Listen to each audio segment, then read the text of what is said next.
All sports, all plays. All sports, all plays. All sports, all plays. 365, we making up plays. You talking the game, get you to the days. We're high in the court, the dime in the lane. Variety topics, living the same. All presentation, sports information. In the airways, taking the nation. All sport, all plays, like working your faces. Grace at the field, so tie the laces. All sports, all plays.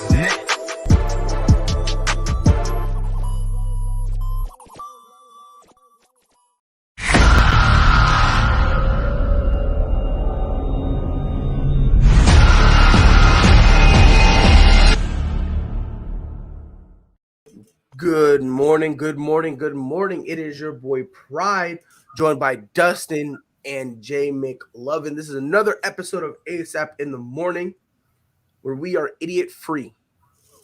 Oh wait, I'm not allowed to say that because we hurt someone's feelings. By the way, folks, just letting y'all know, your boy Pride. I've been listening to Drake this morning, so I'm deep in my feelings. So I'm be petty today. I'm be petty. Just throwing that out there, Dustin. First and foremost, how are you today? And second, you said you had a stat that was going to blow someone's mind. I'm here for it. Let's see what you got. Doing well. It looks like baseball's on the verge of possibly working something out, so that's always a good sign, especially when we got catchers reporting in 2.5 weeks. Mm-hmm. In terms of the stat, it's going to make Jay upset, but it would make Greg happy if Greg was here. It took Patrick Mahomes 9 seconds to go 53 yards to set up that game-tying field goal on Sunday. He's going to be so mature. Dustin's going to be so – I smell it. It took Dak Prescott 11 seconds to run 31 yards and go down for the slide. Oh, my God, yes. Yep. Well, why? Yeah. But why? But Jay, you want to know why? I've seen that. No. Hold on. Time out now. I said no. Wait a minute, Pride. Give me a little latitude here. Give me a little latitude. I say that to you, Dustin, and I appreciate the fact. It's a great fact. What I'm saying is this: look, man. When I came on the show to take my ribbon, and I let you guys poke the scab and bleed the scab, that's when you should have brought this stat up. Not after I just started yesterday. No, hold on now. Let me latitude. Not after I have healed. Because that is just wrong. That's just you being a bully. Why are you sticking my scab after it healed? Oh my God! I would never do that to you. And here you are, just reopening up a wound that I thought I had healed. And my listen. And by the way, my psychologist. It took a lot of money to get me back to this point. You owe me some rebates. Jay, let's put it this way. That was like me going through a storage unit and finding something I lost 3 years ago. I came across the stat. And you wait until next year when the Cowboys screw it up again, and then you can bring it up. Okay, you got to wait. But Jay, that's just added material for next go around. I saw that. I saw a stat like that, Dustin, but I was like, no way, because they originally said it was like 14 seconds for Dak's run and 11 for the game-winning drive. I was like, I don't know. It was Dak's play took 14 seconds, but it took him 11 seconds until he hit the ground. And then it took Mahomes 9 seconds to get it to Kelsey and call timeout. Because that's the thing. I was wondering. I was like, wait a minute. I don't know, because watching everything, I thought that Patrick Mahomes' play was just way too quick. Like, it was quicker than me, quicker than I am with my fiance, right? So I was like, when I saw that, I was like, wait a minute. 9, I feel like that's too long. I was watching a video yesterday, them actually breaking down the play. It actually really was 9 seconds. And I was like, this kid eventually is going to turn into how people look at Tom Brady, where you just can't beat him. Like, Jay, you kind of said that against the Bucks, where it's kind of like, after all those takeaways, you're like, you might not be able to beat him. I think Patrick Mahomes, if you give him like 3 more years of him doing just wild stuff like this, I think he's going to start trying to get into that stratosphere of come postseason. You just can't stop this kid. Did you see the thing that Next Gen Stat showed though? You said what now? Did you see the thing that Next Gen Stat showed on that last throw to Kelsey? Wasn't it like from the time the ball was snapped to the time that Kelsey caught it, it took 1.7 seconds. Yeah. The time he got it in his hands to throwing it to Kelsey, it took 1.7 seconds. That literally means like he caught it and threw the ball like 70 miles an hour across the middle. He's a baseball player. What do we expect, though? I know, but that's like Tom Brady gets rid of the ball in like 2.1 And he seconds. did come out of Texas Tech, where Texas Tech is known for that sling and gun and shoot style of play. That's true. That's true. Now you combine that with a baseball player who loves to throw. You put him in the system where you got to throw and you got to throw heat. Come on, man, stop playing. He in paradise, yo. He's in the perfect situation. He really is. And not to be pride, but the difference between him and Kyler Murray is Mahomes was a good baseball player, a very good baseball player. Where Kyler's kind of like, yeah, he was all right, but Murray could hit. Murray could hit, but he couldn't throw for shit. No, he was an outfielder. At least Mahomes was a pitcher that was throwing 93. Yeah. 94 with movement. Yeah. Throw that in there with movement. With movement. And then give me a football and I'll throw 70 miles an hour with a football. Yeah. Bro. And people touted him as he could have been in a Aroldis Chapman with more control. Probably could. Right. So, I mean, the guy is definitely special, man. He's definitely got, a lot in his wheelhouse, like you said, you give him a little bit more experience, a little bit more time, and I think you're right. I think he can get to that level like where Tom was at. It's going to take him a little while. Oh yeah, no, it's good. It's going to take you a while to have that type of and Matt. But I even hate trying to compare anybody to Tom because what Tom did was just so special. And I hate people comparing people to Jordan too because I think Jordan. You're right. Because Jordan. I know. I get it, Mike. I hate this. I don't want to make that. I'm saying like that's what it's going to be is LeBron and Jordan again. That's literally what it's going to be. I get it. I just think in Patrick Mahomes' own specific way, he's just going to be an amazing player to watch for a long period of time because he's young as hell. For no reason whatsoever. That makes me just regret every life choice I've ever made. But guys, there's a lot of compared to the old guard of quarterbacks, which I put Brady and Aaron Rodgers and those guys and Russell Wilson and so forth. And now you got this new crop of really amazing guys like Herbert, Burrow, Justin Allen, Mahomes. I mean, this whole new guard. I appreciate you saying his name, but you didn't have to do that. Yeah, no, I think Justin Fields could be. It's going to take some time with him, but I think he can be just as good. I mean. I'm just excited for the next 10 to 15 years of football, man, and where it goes. Yeah, I think we're lucky. I think I'm not just being rude to the young cats out there, but I do think we've seen the peak of it for now. I'm looking at the draft classes the next few years, and really it's Baby Manning is the only one that really excites me. The Archie kid, that kid's something special. But well, look at his lineage. I mean, he has to be. You think he's got some pressure on him, given what his uncles and his grandfather did? Yeah, coming into the league just a little bit. And Dustin, I love what you said in the private chat. I want you to say it because, to be honest, you literally just described this new generation perfectly. You hit it right on the head. This generation of quarterbacks will be known as like the ad lib style of quarterbacks that basically take something and turn into out of something into nothing or nothing into something. Just because if you look at Patrick Mahomes, how many times did he just like dance around in a circle in the pocket, just trying to find an opening and then flinging it downfield? Same thing with Josh Allen. Sacked 3 times, hurdles a guy in the backfield, stiff arms another guy, and turns it into like a 30-yard run. Yeah, that's what the new brand of quarterbacks is going to be. It's going to look like you haven't stopped. Nope, we'll just spin around, do this, do that, make one guy miss, duck under this guy, get over here. Okay, let's throw a 60-yard dime down the field. Because really, Tom Brady is the last of the in-pocket dying breed of quarterback. Him and Aaron Rodgers. I mean, that's the dying breed of just only staying in the pocket. I don't consider Aaron Rodgers or Stafford even close to how Tom is. No. I'm just saying in the pocket style. That's what I'm saying because they have some mobility. Like Aaron Rodgers, we have seen him kind of use his mobility to kind of make something happen. Same thing with Stafford. Right. I just think with Tom, the only time he ever runs is kind of like y'all remember that play when Peyton Manning was with the Broncos. They were on the 1-yard line, and he did it was like a play action, and he faked that ball handoff, and everybody went to the right, and nobody went to the left. So he literally Peyton Manning just jogged into the end zone. That's the only time you'll ever see Tom run. There's a couple outliers when he's mad and he wants to all of a sudden pretend like he's Barry Sanders and he wasn't trying to run up the middle, right? But those are few and far between. More times than not, Tom loves staying in that pocket. So in terms of like a pocket quarterback, I think the last 3 legitimate ones was Peyton Manning, Drew Brees, and now Tom Brady. Because now everyone in terms of age and experience, everyone under Tom has some element of mobility. I say this all the time. I walk backwards faster than Tom runs forward. So it's like you don't have to worry about mobility in any sense. But everybody else, there's that element that you actually have to be. You got to understand that. And that's what's weird to me, though, Pride. What's weird to me is, I look at a guy like Tom Brady, 6th-round pick. Nobody really thought anything of him. Had a terrible combine. By all intents and purposes, genetically, he just looked like inferior. That boy. And I'm trying to put on, what is it about Tom?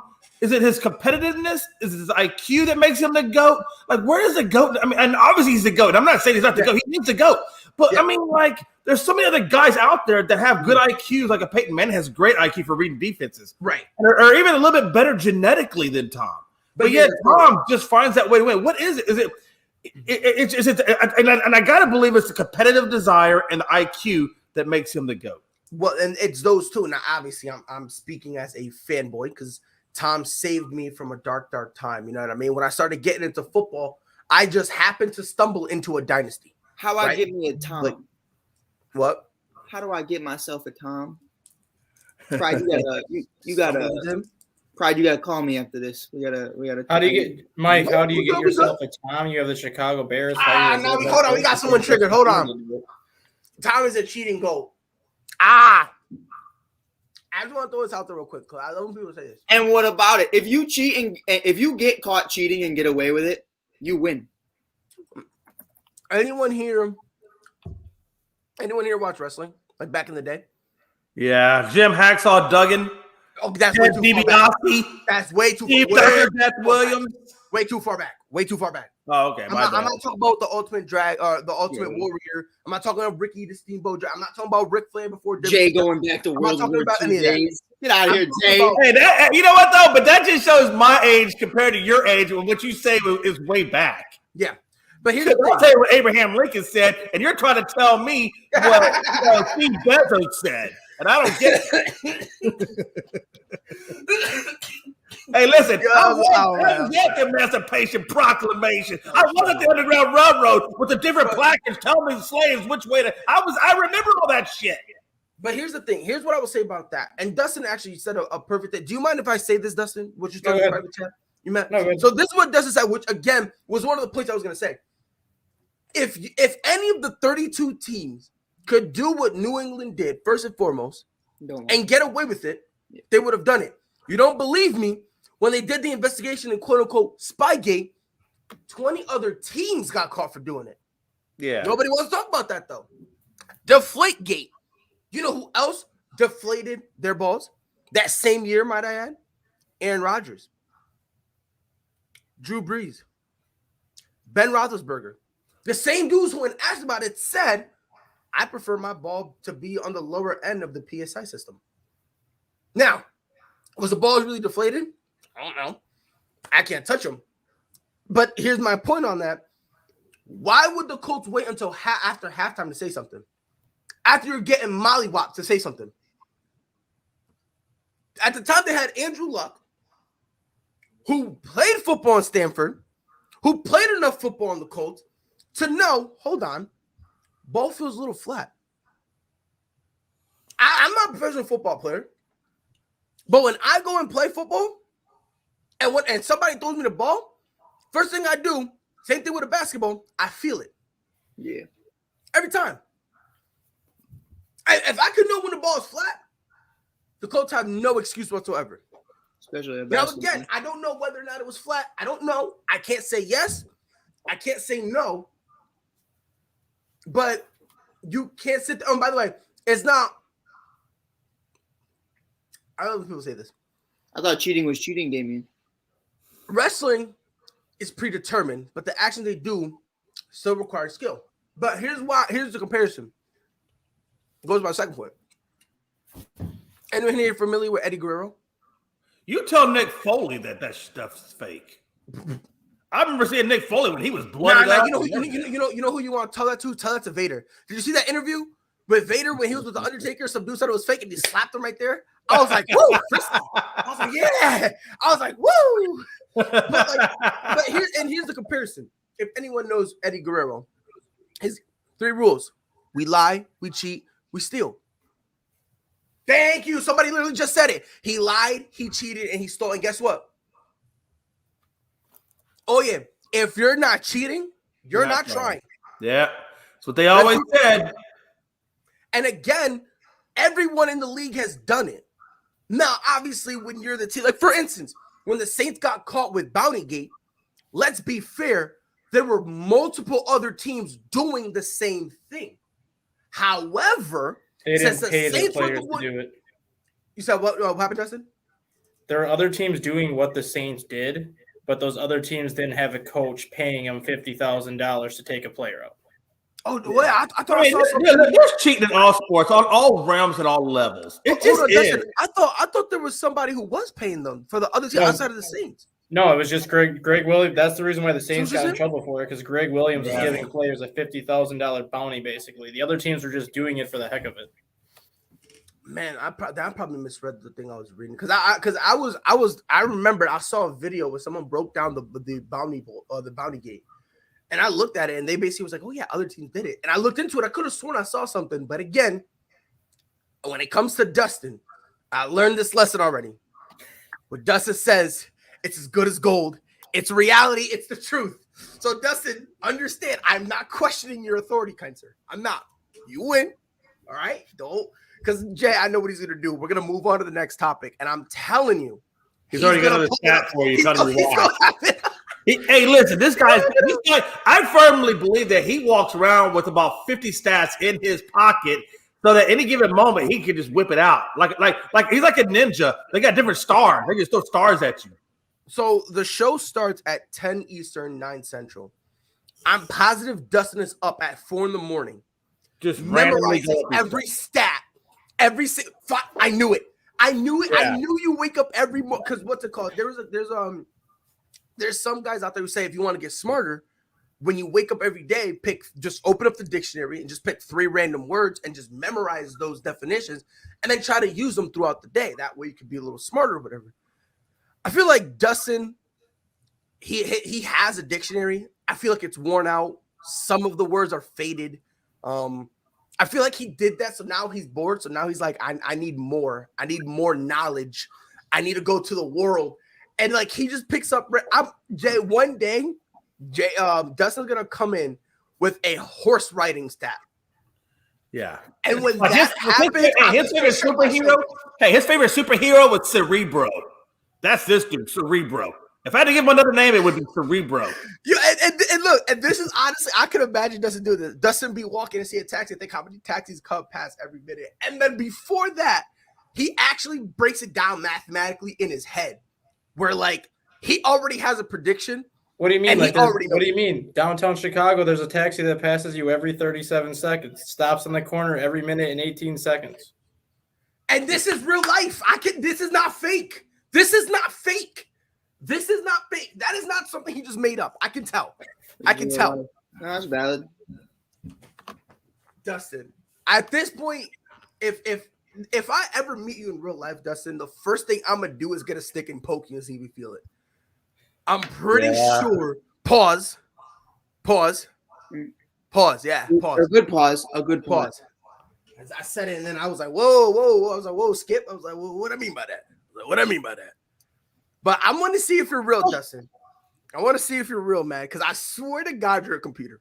I'm calling AI already. Right. That's some high-tech AI right there. Like, come on, bro. If you can answer questions faster than Siri, come on, bro. He said, Dustin, quick, what's the lucky numbers today? 24 and 41. And listen, I swear to God, if those are the numbers, I don't know. At this point, I might quit and just move next door to Dustin. Hey, let's just take Dustin to Vegas, man. We could be rich, man. Dustin knows how to play cards. We get Rain Man Part 2, man. If the 49ers would have won 14-10 instead of 13-10, I walked away with $10,000 because I predicted a 14-10 score. I guarantee Debo was like, "Hey, yo, bro, we gonna cost people some money today." Yeah. Jimmy like, "Hey, I'm gonna throw a couple of interceptions. Debo, you just run in for the touchdown. Let's just mess with the stat lines." Yeah, they're like, "Oh yeah, bro, you want to score one more touchdown?" Nah, let's settle for field goals. But I am nicknaming Dustin back to Rain Man because I feel like when he's in his and it's not in his element, all he's saying is Wapner comes on at 4. Wapner comes on at 4. I got to make it back for Wapner. Ask Jay when he does his other shows. I rip off facts on that other shows that Jay does too. Yeah, and I appreciate it too because it really saves me a lot of looking up time. I just wait for the comments. he's like, hey yo. Oh, you want your Tom Brady news, Pride? Did he retire? If he retired, as of 3 minutes ago, Tom Brady basically said, "I'm getting to the point now where it's not always what I want; it's more of what my family wants. It pains my wife to see me get hit as many times as I did on Sunday. She deserves what she needs from me as a husband, and my kids deserve what they need from me as a dad. This might be the first time that I'm strongly considering walking away." Yeah, Giselle's looking at Tom and saying, like, hey, you get more hits like that, and you're not going to know who you are or even how to get to the mailbox, and I'm not going to walk around with the vegetable. And Tom, if I can speak for you and everyone else, I blame AB. I don't know how. I don't know why. But somehow it's Antonio Brown's fault. Yeah. I think Tom could have used AB in the game the other day. That's for sure. I think either way, AB they lose. I think Tom's wife probably said, "I'm tired of you bringing crackheads into my house and letting them stay like Antonio Brown." So I think we need to hang it up. First she's like, "You played with a murderer. Now you play with a crackhead. Who are you gonna play with next? You're done here." Hey, Pride, looking at Kareem Hunt in free agency. Tom's like, "Hey, Ray Rice is on the street. Should we get him next year? Oh my god. Let's bring him into my house." If Tom retires, I should be mentally preparing for Tom to leave, but hell, I mean, Pride. What's his name? Max Kellerman's been preparing for it since 2005. So I think he's the only dude who said he was going to fall off the cliff when Tom was still in his prime. Literally every single year since 2010, he's fallen off. He's fallen off. This is the year. This is the year. Be like, man, maybe just like give it like 3 weeks, then say something. It's kind of funny. Giselle only told him that because AB not in the house anymore, giving her the package. Now she got to get the blue pills. Grow up, Damien. This is why you don't get a T-shirt, Damien. This is why you don't win T-shirt of the month. Jesus Christ. Moving on to baseball, because that's a hole in my heart. If he retires, I hate him. Yeah, he can't play forever. I don't mean that. Well, he should. He should. Matter of fact, let's make him a Justin 2.0. Let's be honest. I mean, the man's playing at 44. How impressive is playing at 44? I mean, that's just ridiculous. Isn't he? Not only that, it's the level that he's playing at. Like, exactly. Forever. I truly think this guy could play forever if he wanted to. Like, you got to think about it. He's probably got. This is being nice. Like, he probably could go longer. Like, you can give him 3 more years as a starter. I give him 5. Right. You could give him an easy 10, 15 as a backup. Like, the kid. Whoa. No. I'm missing back earth a little bit. You're missing what I'm saying. I think what you're saying. The guy would be serviceable in the NFL for at least another 10, 15 years. He can give you something on an NFL roster. And there's no way, even as a backup's backup. Yeah, it's called a quarterback's coach or moving to coaching. Nah, he ain't. If Tom don't got a helmet, he ain't going. Yeah, I don't think Tom would be a good coach. Tom would look weird as Pride. Maybe I'm out of pocket. I know he'd wear khaki shorts on the sideline, bro. I know he would. I know it. Nah, the high socks, the khaki shorts, he'd be rocking it. Nah, I don't think so. He'd be rocking a Belichick hoodie. Kisses players on the lips before they walk on the field. Lives have the power of the NFL, Brady and Russell. But let's be fair, this is the first time Brady. Husbands, yeah, they do. Yeah, but here's the thing. Listen, bro. Tom, listen. I don't know. Sierra, I mean, I love Russell, but he different. He folded a couple times. He different, man. I'm not gonna touch on that though, but he different, bro. Oh man. But in the midst of the MLB lockout, yesterday conversations went well. Nothing was in writing. However, they were so confident that they're actually willing to meet up again to continue on the path they're going down. Now, my personal opinion, depending on how today goes, I think will determine whether or not the regular season starts on time. Right. I think if they continue on the right path, I think we're fine. I think baseball is going to be okay. It's going to start off when normal. If there is just one setback, I think we're going to have to start considering, because I saw something on Twitter, we might have to consider putting college baseball on prime time. Yeah. Because I genuinely don't think that MLB will start on time. It's not what it should be. It should be on prime time every night. Yeah, but it needs to. It would be huge for college baseball. Yeah, and again, like the way I'm looking at it, man, it's Dustin.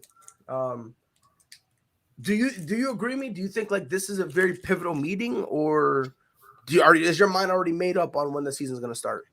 I think the season's going to start on time regardless. I think this is a pivotal meeting if they have a normal spring training or not. Just because catchers and pitchers report in 2.5 weeks.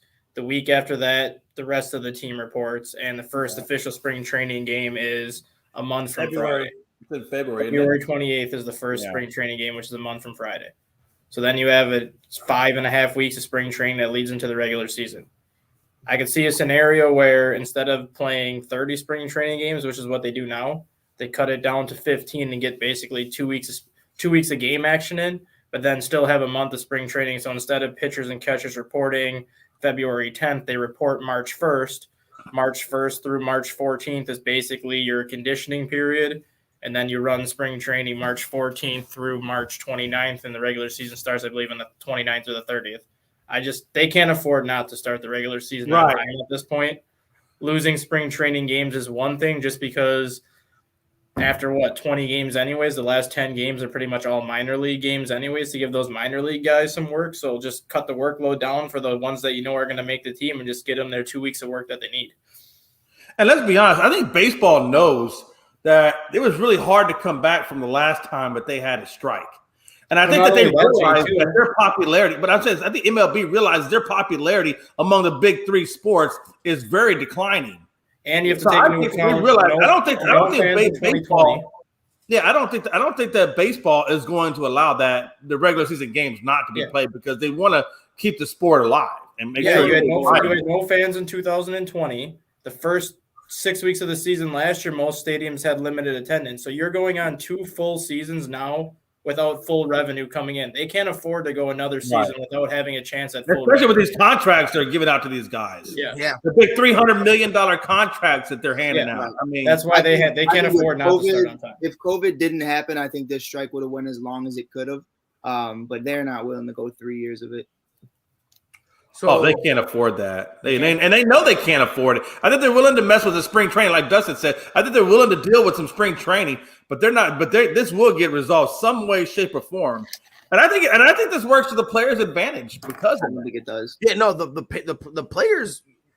Oh no, I mean, kind of. This is the best leverage you're gonna get. This is the best leverage you're gonna be able to get. Right. 2 years where the league has had minimum cash flow. Usually every single time they do a lockout, it just comes down to, look, let's all just do something. Let's put a Band-Aid on a cut that really needs surgery. We need to get it stitched up. We're just going to put a Band-Aid on, and we'll cross that bridge when we get there. Right. I think that we're now in a situation where they can't. They really can't, They can't under any circumstances just be like, all right, cool, let's figure it. Like, they now more than ever need to really come up with something where they're not going to give everything away. Let's not get it twisted, but they're going to have to reach some sort of consensus where they're kind of agreeing with each other. So that way another lockout doesn't happen in 3 years. Right. Like, that's what this is. And Anthony Price says, if money is not the problem, can you shorten the season or not? Well, you can, but that's not the problem. That's not really the problem. The main problem that the owners did not want to budge. Well, the union, they dropped the proposal. By the way, I'm quoting this from Yahoo. The union dropped the proposal that would allow some players to reach free agency after 5 years and mitigated the changes it was seeking to revenue sharing, which was the main issues that the players and the Players Association wanted fixed. And it was the same problem that the owners refused to even listen to. Yeah. So now with them meeting on consecutive days, being able that owners to actually just listen. Let's see. Let's hear them out. It is messed up though. It is messed up, especially the way the Cubs go about it. The Cubs will keep you in the minors for an extra 2 weeks so they can have you for 8 years, like Chris Bryant, rather than 7, which is messed up. It's really messed up, and it's to the point to where you're looking at the NBA. It's 2 years until you're a free agent. You're looking at the NFL. It's traditionally 4, probably 5. Depending on where you're at, and probably only if you're a quarterback, you get that 5th-year option. But it's definitely something to where I don't know. I don't remember how hockey works for that, but it's nothing close to. It's 3, right? So it's nothing close to 7, potentially 8 if they go about it the right way. But it's messed up and it's definitely broken. And what Mike said hit it on the head too. This is the first lockout where the players hold the keys to everything, just because COVID or not, the owners even said they're making more money now than ever before. Well, if you would have just kept your mouth shut and not said that, the players really couldn't say much. But now they know that even though you didn't have fans in the seats, you still made a lot of money and enough where these players can get these contracts. Right. Arbitration is the biggest issue right now in baseball, for what Mike said. Well, I'll use Chris Bryant again as an example. He was drafted at 22 years old, going on 23. When you sign a major league contract, you're automatically given that 5-year entry-level contract, but then you have 2 or 3 years of arbitration tied onto it. So let's just say you're a 23-year-old getting drafted. By the time you can hit free agency, you're 31 years old. Yep. There is not a team out there that's going to sign a 31-year-old to a 10-year, $300 million contract. Well, not even Chris Bryant. We got to remember, a lot of these guys come into MLB late. Mm-hmm. Some of them are 25, 26 years old. That rookie from the Chicago White Sox, who you talking about Yerminator? Yeah, like him. He's what, like 26, look at you go a little bit north, Pride. Patrick Wisdom. He's 31. He's a rookie. He just got up there. Like, so now you're gonna tell me he's a rookie when he's 37 years, or he comes off that rookie deal when he's 37 years old? He's not getting paid. He's not. And honestly, they're gonna try to lowball him. And it's going to be to the point where I guarantee he's not making it through arbitration. And then there's the question, though, can he even still play by that time? Is he going to make it to free agency? Like, that's a big question. Yeah, free agency is going to make it to arbitration. Right. Like, at the end of the day, like, it comes down to, and Pride hit it on the head, too, is we're not even talking about when the contract starts. It starts when you take your first major league at bat. They can have you in the minors for as long as they want. Wilson Contreras was in the minors for 10 plus years for the Chicago Cubs. His rookie deal didn't start until 2016 when he got brought up. So you can look at it as they can keep you down as long as they want. Say Jay McLovin's team enters a rebuild and they have someone nice in the minors and they want to keep him there until they're ready to contend so they don't have to pay him. They can, and there's nothing you can say about it. And they literally will cost the player hundreds of millions of dollars because of it. Right, and it's not even that. It's how they have to live during that time. They shitty pay unless you're probably a top 3 pick,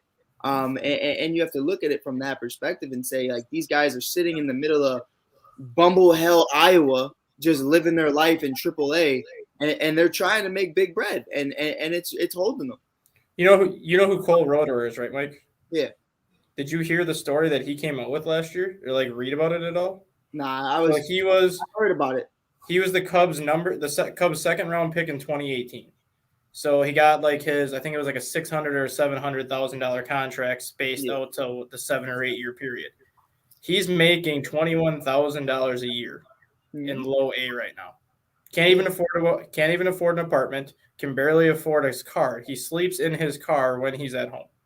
Right. He doesn't sleep in a hotel. He doesn't have a house. That's how minor league players get treated until they get to that AAA level, and that's why these players want to get rid of this arbitration process. They want to go with the NFL process, basically, where when you get drafted, you sign your 4-year contract, and then year 5 becomes the option year, where in baseball, year 5 would be the arbitration year. And then after year 5, you're free to hit the market. That way, even college players that get drafted are hitting the market at 27, 28 as opposed to 30, 31.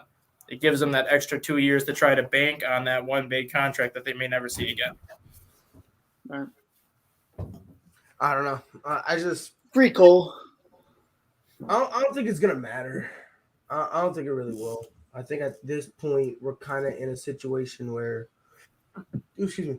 I think we're kind of in a situation where we kind of just have to accept the fact that, because honestly, even though this is the best leverage that players are ever gonna get, I don't think they'll be able to get everything they want. I don't think they're going to be. I don't think the players are ever going to be fully satisfied. Right. And it's always going to be something. Understand they're playing. They're fighting from a position from underneath, because at the end of the day, let's be fair here. The owners have other options. If they feel like it, they'll call guys up. Like, that's something the owners did express. Like, look, bro, if y'all don't want to come back, no big deal. We'll call dudes up. They made that threat. Now, will they actually do that? It's probably a last resort. It's probably like a final resort that, frankly, they might have to do if they want to salvage the season. You know, just call those guys up, and that's a horrible look, but it's definitely an option. Well, the lockout is already a horrible look in and of itself. Right. You know what I mean? Like, think about it. It's a horrible look that they went over 40 days without talking. It's a horrible look that the first time that they spoke, they were just like, "Hey, how's the kids? See you later." It's a horrible look. That relationship. It's a horrible look that this is the first time they spoke in back-to-back days. Yeah. It's a horrible look that now they want to care. Now that spring training is starting to get closer, all that is already a horrible look. Right. If it's just me, if I'm an owner, I'm already looked at as a bad guy. Let's be fair here. I'm already looked at as a bad guy. I'm going deep.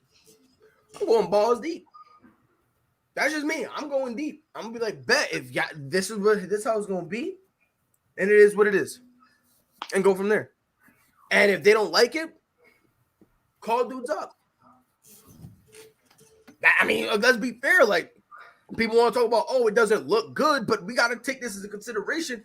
For the past couple years, the owners haven't been looking good. Yeah. It's not, you know what I mean? It's not like the owners have been looking all great, and then all of a sudden, boom, you look and they're like, oh my God, now they look bad. They've been looking horrible for the past, 3-4 years, maybe 5. You can even make that argument. And I think, Pride, to your point too, internationally, there's so much going on right now in Mexico, the Dominican, and Puerto Rico, and so many other places that I could give a shit what half of these white boys want. Because the kids in the Dominican, Pride and I can go fly on a plane and pick up right now, can hit the ball 10 times harder, 10 times faster, and they are 16 years old. Yeah, at 16 years old, they are literally 6'9". They literally play baseball in the streets when they're bored. They play it with bottle caps and sticks, and if they don't have a bottle cap, they'll find an empty oil container. Yeah, like the oil that you put in your car. They'll find an empty one and play with that. Yeah, and they play it, and they play it in the parking lot of the stadium that's up the street from their house. And I know this because when I went over there, that's what I did with my cousins and all their friends. We would literally just go up the street to the stadium and play in the parking lot. Mm-hmm. Like that is all they do. Like, and if it's not that, you got a couple guys on the outside who play basketball if they want to take a break from baseball. But that's it. Football isn't really a thing like that out there. You know what I mean? Like and on the island, and same thing in Puerto Rico, it is baseball or bust. Yeah, the Cubs just like a hobby. The Cubs number 3 prospect is 6'2", 190 pounds, and he's a 17-year-old. He's been playing professional baseball since 14 years old in the Dominican Republic. Yeah. Yeah. He's been playing professional baseball since 14 years old in the Dominican Republic because that's what they do since basically from the time they can walk. They grab a stick or they grab a bat and they start hitting crap. It's almost like if anyone knows anything about MMA, it's like Brazilians and jiu-jitsu. Like as coming out the womb, you're already a white belt coming out the womb. You got a belt before you can even take steps. Yeah. You know what I mean? Like that's really what it is. Like when it comes to baseball, that's what they do, which again goes over to the thing when it comes to we need to make sure that we get these guys playing and whatnot. But again, they do have a backup plan that frankly we might see them do that this year. We need to fully understand the owners. This point has already been said. This is going to be the third year. If there's a problem with it, this is going to be the third year where their income is going to continue to continuously be affected. Yep. And this time it won't be because of COVID. It'll be because of the lockout. Can they survive it? I don't think so. It's going to be damn hard. Exactly. So if that's the case, I think it's easier to give in. It's just at this point. Like I get you lose a couple years. They're not going to want to. That's why I was telling you earlier. I think it works into the player's advantage because of that process. Right. Like this is the first time that you could really say like you, even if you win, you lose as the owners. Like that's just right. The reality of it. To be honest, I mean, if you think about it, like you're going to lose regardless. So you might as well lose with the opportunity of making some money. And when no one talks about the fact of what's going to happen to these guys if they don't have a spring training. Like we're just going to let, Aroldis Chapman go out there and pump 105 after going 6+ months of not playing baseball. Guys are going to get hurt. Very Of course. That conditioning process is very important. Everybody does that as an athlete. Right. And I think you already saw it with the NFL when they took away week 4 of the preseason, and you've seen how many guys tore their ACLs this year and how many guys get injured. And a lot of people think that plays a big role into it, not having that final game. So to not have it at all or very slim to none, even if, like Dustin said, even if it's the last 2 weeks, like it's still not enough time for these guys to get their bodies prepared for this. Not for what it has to go through. 2 games. Like it's not gonna look good. Guys are gonna get hurt. Franchise players are going to get hurt. Specifically pitching. Yeah, especially with pitching. Look at 2020 everywhere. Look at 2020. Spring training was going on like normal, and then once COVID shut everything down for 3 months, how many pitchers were hurt within 2 weeks of picking up that regular season? Yeah, because they basically spent a month getting into major league shape, shut themselves down for 3 months, and then they were told they had like a week to get back in shape. That doesn't work. Right. Not at all. And that's something I think the players, I think that's something they're gonna take into consideration. Because again, like you said, why are we gonna sit here and rush ourselves for what? Me to get injured? I think it's that too. I honestly gotta be though. I'm thinking if I'm a major league pitcher and I'm making all this money, I'm probably gonna hire me a pitching coach. And I'm just gonna get me a catcher. I'm gonna keep my own stuff in condition. It's not the same. It's not the same to that magnitude at all. But I think to Pride's point, but you still keep your body in somewhat condition. Oh yeah, for sure. But I think that live action stuff is just a lot different. But with Pride's point, it's kind of to the point to where they're like, you know what though, if we're gonna go out there and get hurt anyways, I'm willing to sacrifice the entire season for the players. They don't care. As long as they get what they want done, they're willing to do it. The people that aren't willing to do it are the owners. Well, it's going to hurt the owners, obviously, far more worse than it's going to hurt the damn players. Because the players already got their money. Those dudes got enough money to sustain themselves. Most of them do. I mean, you know what I'm saying? I mean, if they're good with their money, and they should be good with their money. Right. What's up, Ron? But yeah, I'm so happy that the Bulls beat OKC last night, because if Ron would have came on here, bro, I would have had to log off. Can you log off for me real quick? I would have had to leave real quick. Nah, shout out to the Bulls. That's a great win yesterday. Yeah, look, after the whole Orlando Magic debacle. Yeah, I can't speak on that. That's just garbage on their part. Rob, you mess with baseball? Good talk. So yeah, that's the. Did you say Ron? Do I mess with baseball? Yeah. My bad. I always hear you say Rob. Yeah, Cardinals.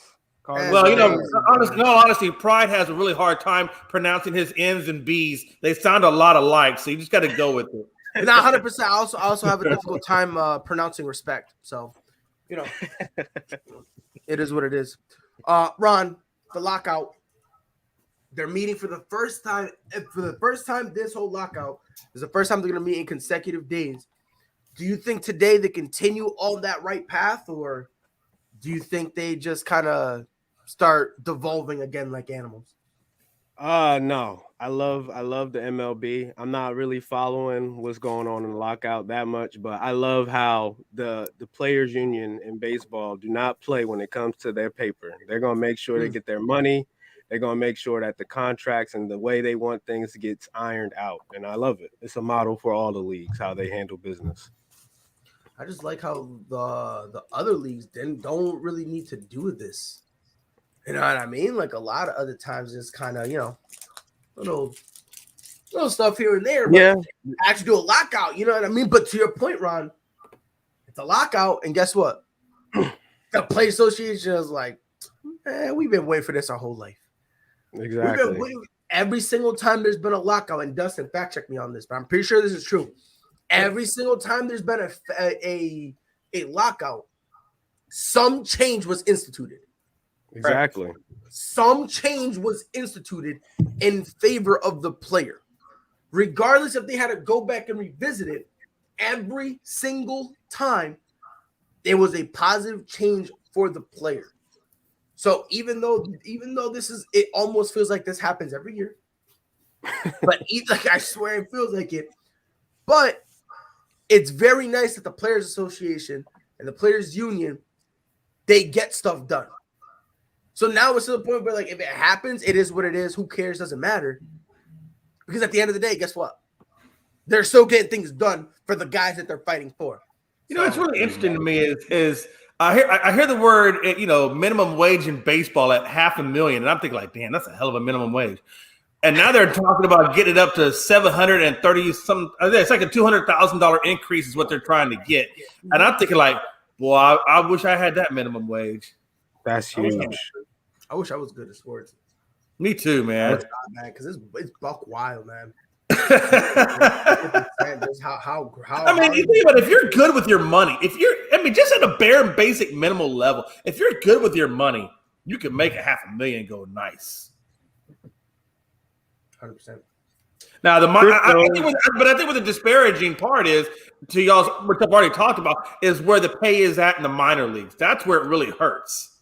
Once you get to the majors, you're good, but when you're in the minors, I mean, those guys really do have it hard. They really have it hard for their craft. Justin, if I'm not mistaken, they figured something out where the minor leaguers now get home and lodging, right? So minor league pay, single A gets a minimum of $50K a year. Double A will get a minimum of $125K a year, and Triple A gets a minimum of $250. It was formerly, I think single A got between 20 and 30, double A got around like 40 to 50, and triple A got like 80 to 100,000 unless you were a high draft pick. So they increased the salaries, plus the team is providing lodging now for these teams, so they don't have to like live out of their cars and live out of a hotel. Okay, good. I just want to make sure because I remember it was something like that, but I just wanted to make sure. If you guys have a chance to watch it, click on YouTube once and type in what minor league baseball players go through. There's like a 20-minute documentary on like somebody that was in single A for like 3 or 4 years, just describing like what life was like in single A baseball and what he had to go through just to be able to afford to even play in the games that his teams had. Yeah, if we're talking about the same one, he saved enough money to like be able to like move into a house. But then he actually found out I could basically keep it for a month because I wouldn't be able to afford it after that. Mm-hmm. If it's the same one that we're talking about, and so I saw it's rough. It was rough. Yeah, of course it is. You guys, I think they really got to work on. Baseball really has to work on how they treat their minor leaguers, man. I mean, it's just ridiculous. You guys have full-time jobs, right? I have. Then I decided to crash my car. Low-level minor league baseball players make $385 to $435 a week. Neat. I used to make more than a baseball player. I used to make more than a minor leaguer. Jesus Christ. So what is the major holdups right now in this contract? I was reading a little bit of it. So the two big problems, like Dustin said, arbitration. That's the biggest problem. They're trying to figure out a way where you can they either want to eliminate arbitration or have you come in on like a 3-year deal, then have 2 years of arbitration. So that way, instead, you're with a team for 5 years. So you still have the potential of going in your prime to another team and test free agency.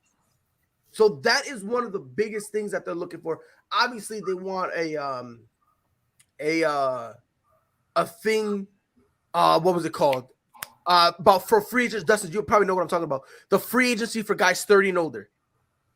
Yeah, they don't have to go through that like restricted process they go through now, where if once you're a restricted free agent, like a team can give you a $17 million deal, but the current team you're on can match that and keep you. They want to get rid of that, where once you hit like age 30, you're free to go wherever you want, basically. It's like an age-based system that they want to do. Where that way a team can't keep you forever. That's what the players want. The players want an age-based system. Yeah. Yes. This is what the players want, and this is kind of like the big things that the players want. That before yesterday, the owners refused to even speak about. So they want arbitration sooner, and they want an age-based system. That's what the players want, and and MLB is saying no. Or the owners are saying that's not what the MLB is okay with the age-based system. They don't want to give up the arbitration thing because that's basically their leverage on a player, where if you're a rebuilding team and you draft basically Mike Trout at 18 years old, they want to hold on to a player like Mike Trout as long as they can hold on to them. They want to delay the arbitration period. What happens if you have him for 5 years and your team still sucks? Mike Trout's not going to stick around for another rebuild. He's going to go, and basically your rebuild that you started is still stuck in neutral. Right, so MLB is wanting to delay the arbitration process. Well, the MLB wants to make it as long as it is. It's like the MLB wants to keep the arbitration process as is. The players want to go to that 4-year system with the 1 year of arbitration after. And like Dustin said, people bring up Chris Bryant. They can keep you on that same team for 8 years, and they send like what the Cubs did. They sent Chris Bryant to the minors, and everyone knew what they were doing. This wasn't a secret. They sent him to the minors for 12 days to keep him an extra year. Literally. So that means you can give him an extra year for arbitration.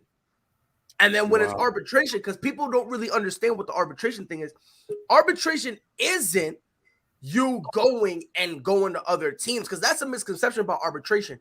What arbitration is, you're on the same team, but you say, I feel like I'm worth this much. The team says, we feel like you're worth this much. Then they go to an independent person, which they call the judge.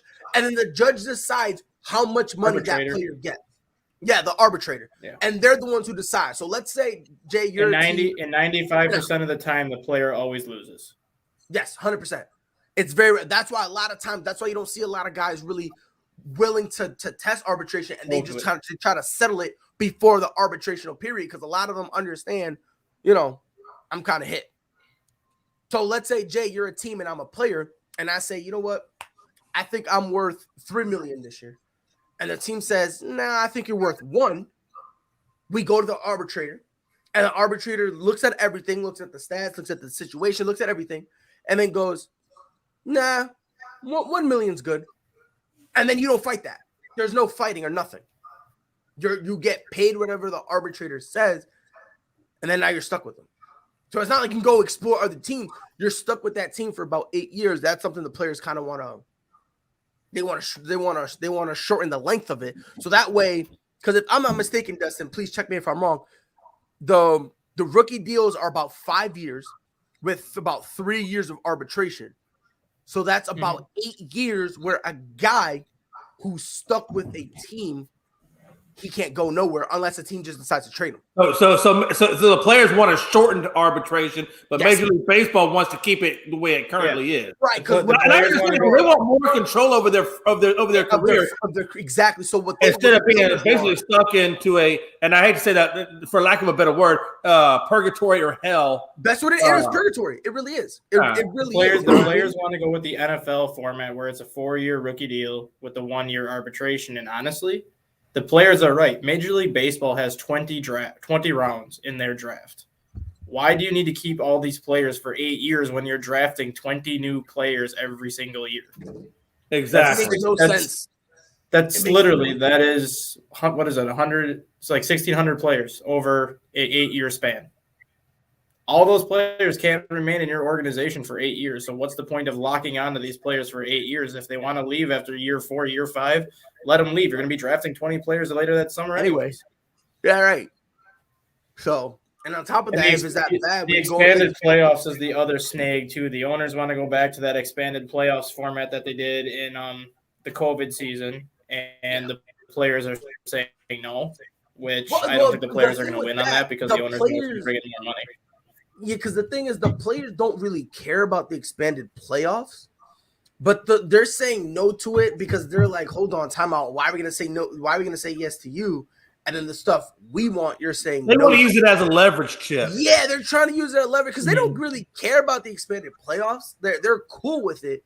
So you show arbitration, and we'll give you expanded playoffs. Well, that's the trade-off that they're trying to barter. That's what I'm saying. The problem is in terms of how the owner looking at it from the financial perspective, it's still not balancing out because they still want the control. Right. So it's gonna be interesting to see how it ends today. Like I said, I genuinely believe tomorrow when we go tomorrow, we'll actually see where they go from here. And like I said, Justin disagrees. He thinks we're gonna be right on schedule regardless. I think it's gonna be very. I think we are on schedule. I just think it's gonna, like Dustin is saying, and to this point, I mean, I think it affects spring training, but I think they do start on time. I don't think the owners, for like I said, these big contracts that they're paying, can afford not to. I mean, it's still a money making business, and they still got to make money at the end of the day. They can't go into the negative too much. So yeah, absolutely. Every game that you do not have fans in the seats basically accounts for, like, I think they said $12 to $15 million in revenue. And you know what the crazy thing about it is too is the fans pay for this as well, right? Because if they do go into like a shortened season or whatever, that means they're going to hike up these ticket prices for the average fan to try to compensate the revenue loss. Because you look at what teams made during the COVID year. Every team still made like $200-300 million, but you got to remember, a large chunk of that is your TV contracts, which you're going to get paid no matter what happens. Right. A large chunk of that is your merchandise sales, which you sell all year round. Even at $200 million, they still lost over $200 to $300 million in parking concessions, ticket sales, and everything that comes with the in-game atmosphere. They lost over $300 million that COVID year. They can't afford to be missing. Even if you miss 20 games, you're costing your revenue $30 to $40 million in revenue. Right. And to Dustin's point too, being someone who works there and kind of has learned the ins and outs, especially at Wrigley Field, and that's a monstrosity in itself. And I can say that because it's the off season, but it's definitely something to where I don't even think, Jay, even if they wanted to raise the ticket prices, they can't, because you have to look at it from this perspective of people still don't want to go to games because of COVID. People still don't want to go to games because either A, the team sucks, 2, the tickets are too high of pricing, 3, you started late, and now everything with COVID, they can't afford to raise prices. They need to kind of take what they can get, because we've seen time and time again, probably me and you talked about it all the time, especially during crosstowns, whether it's Cubs, Sox, or Yankees, Red Sox, there's empty seats in those upper levels. There's empty seats now. Hell yeah, there's empty seats. Right. And that was every year.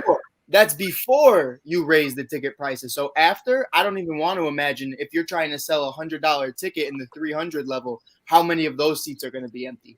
It's going to be very, very interesting. Dustin, you said there was a sudden death rule that the MLB wants to instill? Please educate us. Dustin, you look too excited about that. Oh, this would be great. Real quick. How does that affect season ticket holders and the money they spent for those tickets, and now they're losing games if it was to go to that? Every game that they get lose, refunded. they get credited back. Yeah. So if they lose so 20 that way they can games, use they it get next 20 year. games worth of credits back towards the next year's deposit. Yes. So then the baseball teams are losing money then, because every person that has a season ticket, say your average ticket price is $100 a seat, times 20, times however many people have season tickets. That's what they're losing by just giving people that deposit for the next year carrying over. That's just insane. But yeah, It's almost like they should just fold. I don't know. But Dustin, what was the that new sudden death rule you were talking about? So the Frontier League, which is an independent minor league baseball league, is coming out with sudden death baseball this year. So basically, if you're tied after a doubleheader, so 7 innings, if you're tied after 7 innings, and if you're tied after 9 innings and go into extra innings, there is going to be sudden death now. Both managers are going to come out to home plate and flip a coin, just like what they do in the NFL, and whoever wins the toss gets to pick if they're on offense or defense first.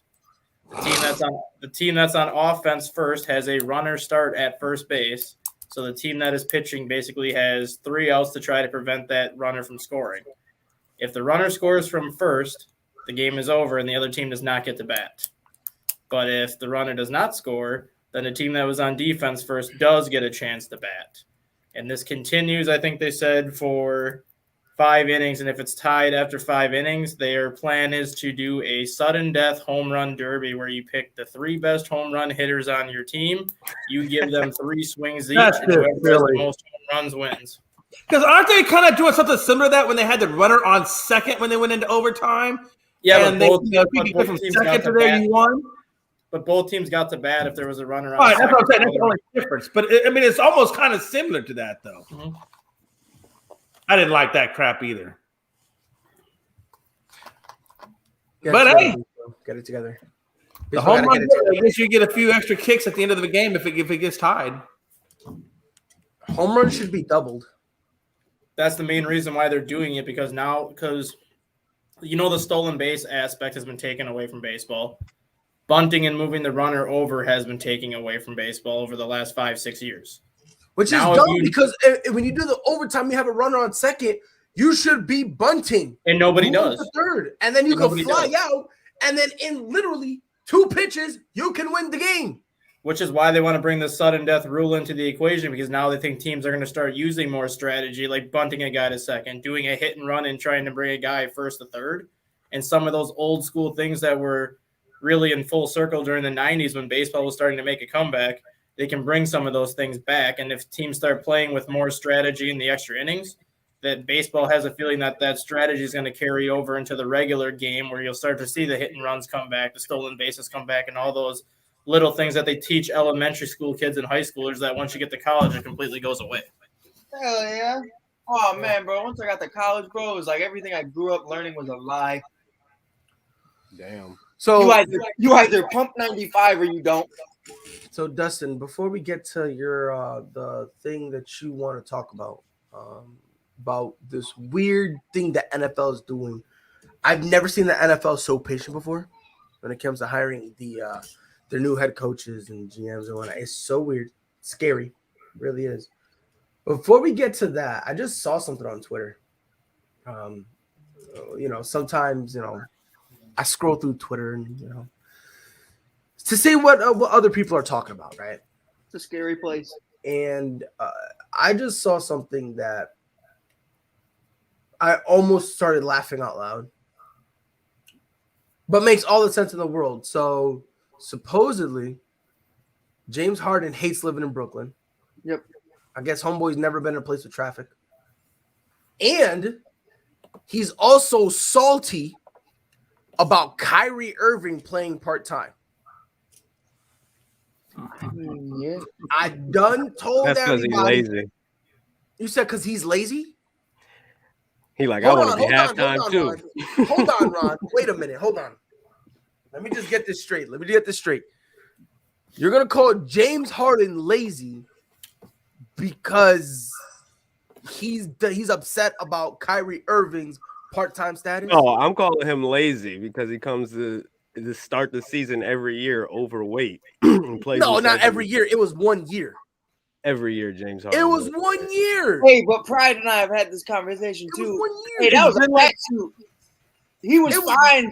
Once he got to Brooklyn, that weight was gone. He burns it off during the season, but the past 3 years. During the season, it took like 3 days. Nothing, man.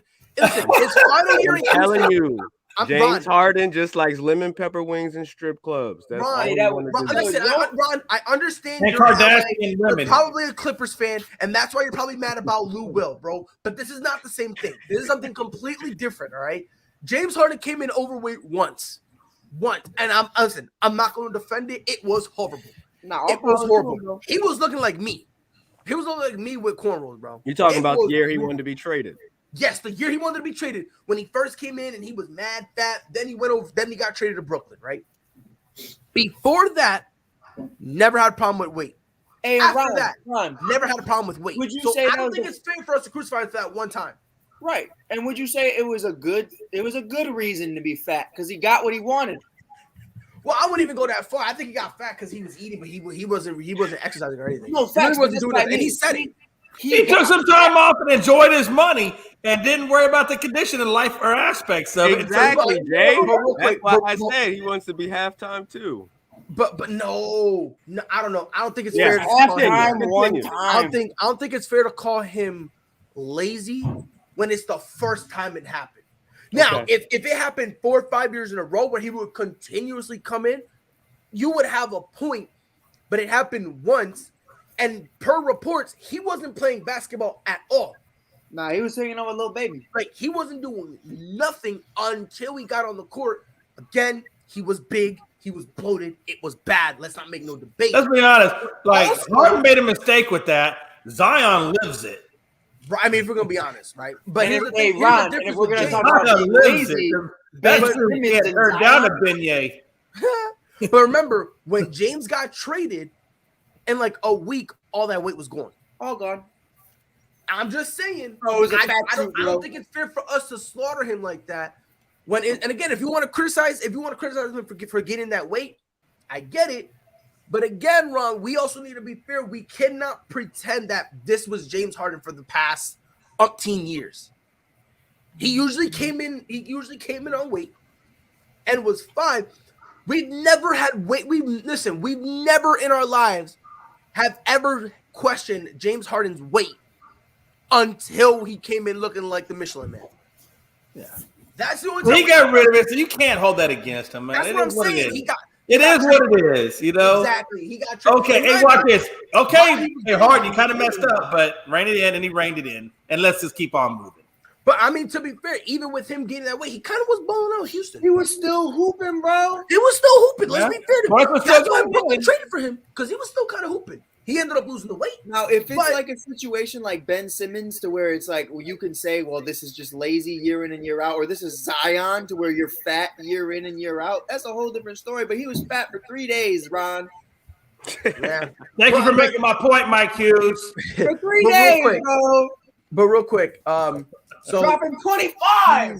He don't like living in Brooklyn, and he's voices not concerns, frustrations with Kyrie's part-time playing status, right? He also made it clear that he intends to test free agency. He said, "Hey, it might bring him back to Brooklyn, but this isn't a situation where for him it's Brooklyn or bust." Right. He's going to be talking to quite a handful of teams.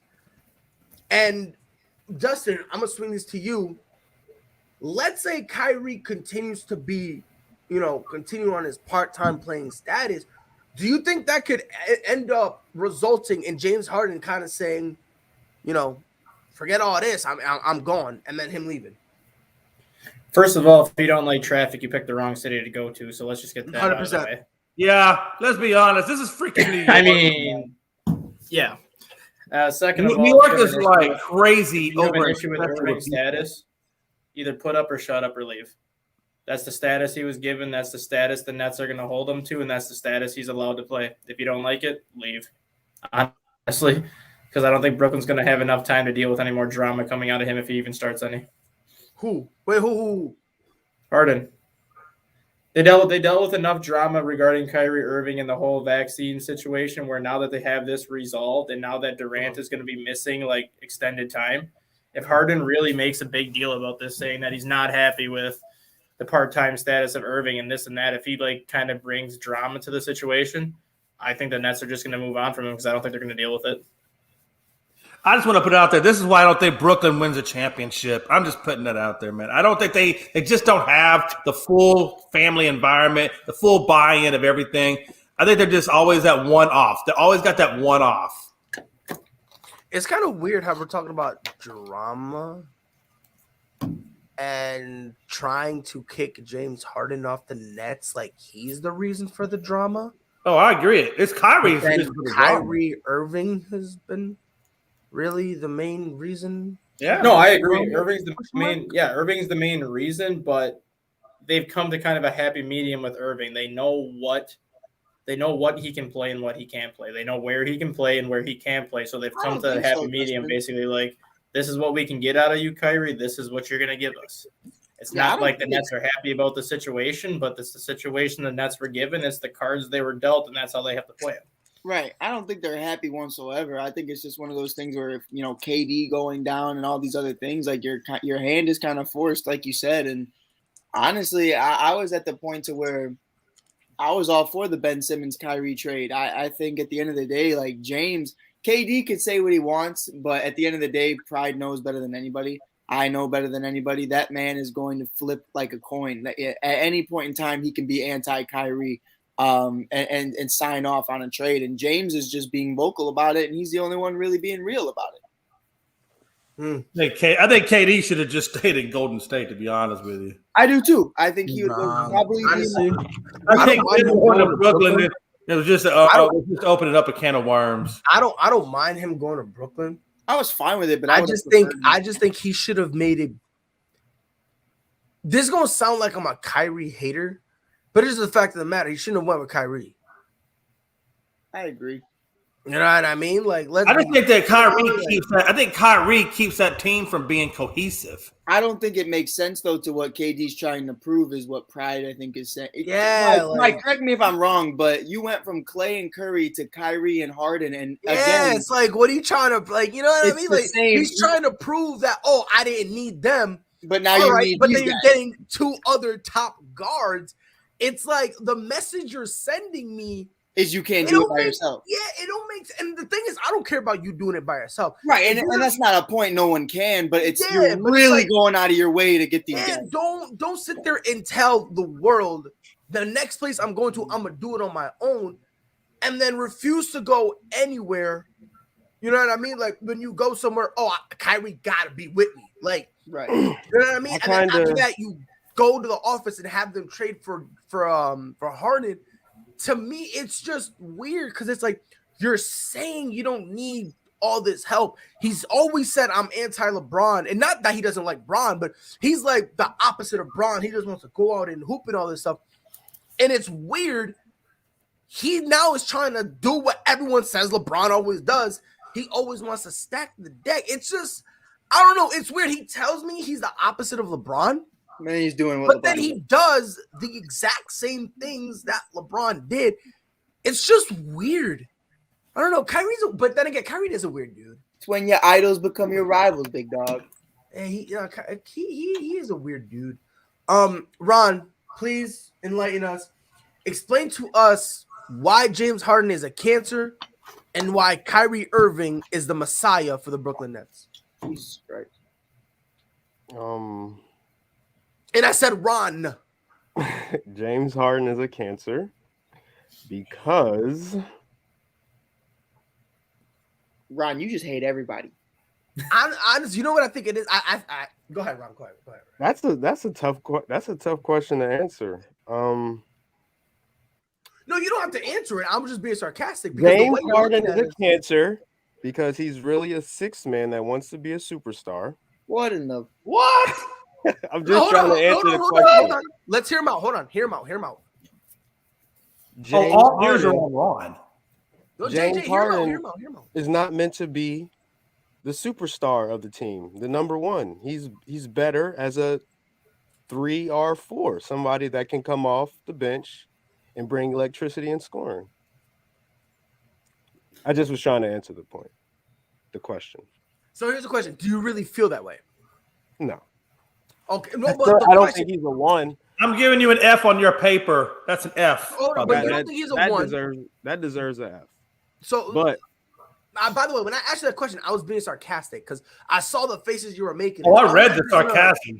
Yeah, like it's almost as if you're gonna be like the Brooklyn Nets don't need him and all this stuff. Like, I kind of disagree with y'all a little bit. Y'all previous rant. I think comparing Kyrie to Steph is something we really need to examine. Like it's like 2 different worlds. Yeah, I think it's Kyrie and Clay I would compare more, and then Harden and Curry I would say.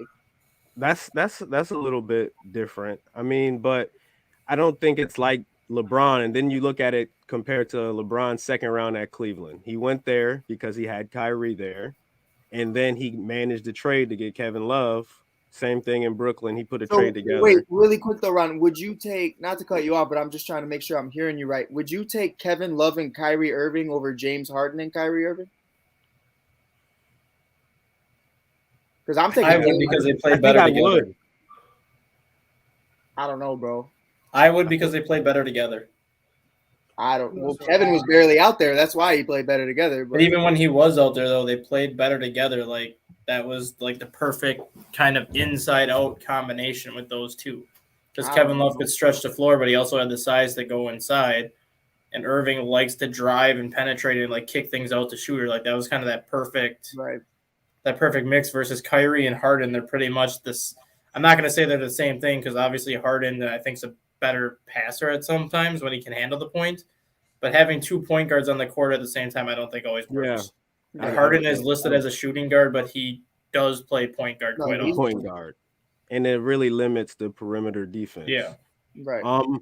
I don't feel like Kevin Durant made any mistakes. Well, he made one, but I love everything KD has done. But his biggest issue, because we were talking about Jay, you said he should have stayed in Golden State. He had to leave Golden State because he didn't want to be under Steph's shadow. He realized that was never going to work. His mistake was listening to Kyrie and going to the Nets when KD just wanted to be loved. He just wanted to feel some love and appreciation. He should have took that behind to the New York Knicks where he was supposed to go, and they would have loved him. They would have been grateful to be in the championship last year, even Eastern Conference. But that's his biggest mistake. And I don't really give him shade for getting Harden, because when Harden becomes available for trade, if your franchise isn't trying to make that happen, right, you kind of gotta look at it sideways. And just the end, I feel like James Harden is leaving after this year regardless. Homie, that's hilarious. So for KD, when you have a guy like that out there, you need to trade for him because you need to win. LeBron does it, and people call him Le GM.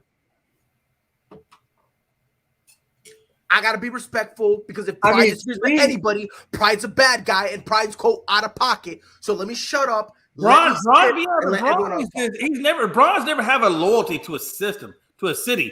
He just has a loyalty to himself. He's always about, where can I go to get my next ring? What can I do to do this? He doesn't have a loyalty to a city. That's why I don't like LeBron. There's no loyalty to that guy. But why should he?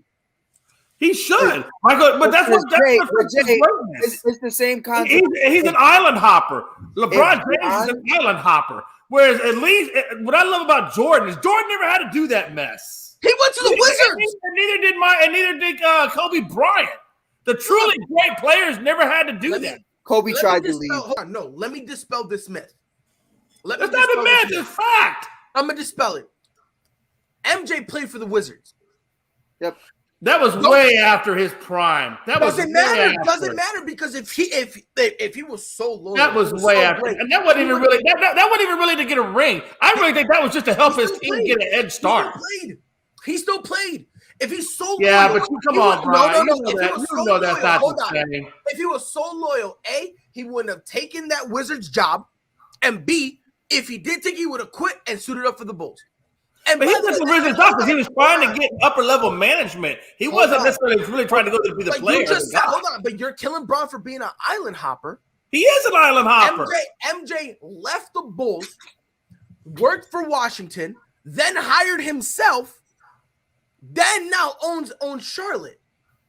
But that was all about business. That was not really about basketball. That was not really about – nobody took – when MJ came back in his damn near 40s, nobody took that seriously. Nobody took that. He was legitimately trying to get a ring. He took it serious enough for him to actually come back.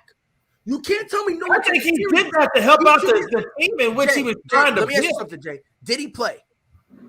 I get your point. Okay, it's not like your point is being mistaken. That's it, because he actually played. But Bron is trying to build his legacy off of this. Jordan's legacy was already formed. But Jay, my problem is with it, all of it, and I heard Ron say his pieces on it. I've heard Pride say his pieces, but and now I'm hearing you about the island hopping. But I mean, to me, Bron made some of those islands an island. Like Cleveland was a dumpster fire prior to him. What I was going to got say. them a championship. He got LA a championship. He got Miami a championship. If he was, by the way, before and that's also why couldn't he stay there and keep building as a champion? Why did he bail? Why did he bail the moment that they weren't going anywhere? Every single place. So Jay, every single place Russell Westbrook has gone, he's done nothing. That's no. Don't switch now. Don't switch now. Don't switch now. Don't switch now. I can have love for him and still be real about it. Right? Nope. Don't switch now. Everywhere he goes, he hasn't contributed anything. Now LeBron James, and the sad thing is Jordan. I mean, not Jordan. LeBron put this debacle of an LA team together, and it just shows how horrible he really is at picking talent. And look at what MJ built in Washington. He built it and sustained it. He built it and sustained it. He got 3 championships back to back twice. He did it twice. He didn't make those rosters. He didn't make those rosters. No, I get it. But Jordan was probably smart enough. But Jordan was smart enough not to go into that realm. He knew what his wheelhouse was. But that was to play with the people that he's given. LeBron tried to pick that team, and it just didn't work out for him. It didn't work out here, but it worked out in Miami, and it worked out when he went back in Cleveland. But it only worked out for Miami for a small period of time, and then he bounced. When it wasn't working anymore, he bounced. It did work in LA. And he never did what Jordan did. He got a couple of rings, but he never got them back to back or 3 times back to back like that. And Jordan did it twice. And Jordan did it with the same rosters for the most part. Give him a couple of things left or right. That's fine. That's fine. Meanwhile, Bron on 3 separate teams won a finals and finals MVP. We're not going to compare finals and MVPs because we know Jordan actually rules that category. But yeah, I got it. He definitely 100%. Sure, whatever. But let me touch on one point because you said something funny about Kobe. When Kobe demanded a trade and it fell through, it's not because he changed his mind. It's not because he went to management. It's not because all of a sudden he sat down and was like, this is a great play. He was not traded. Do you know why, Jay McLovin? He wasn't traded because I think it was John Paxson at the time because he would have been a Chicago Bull. Yep. He refused to give up Luol Deng. Hate my life.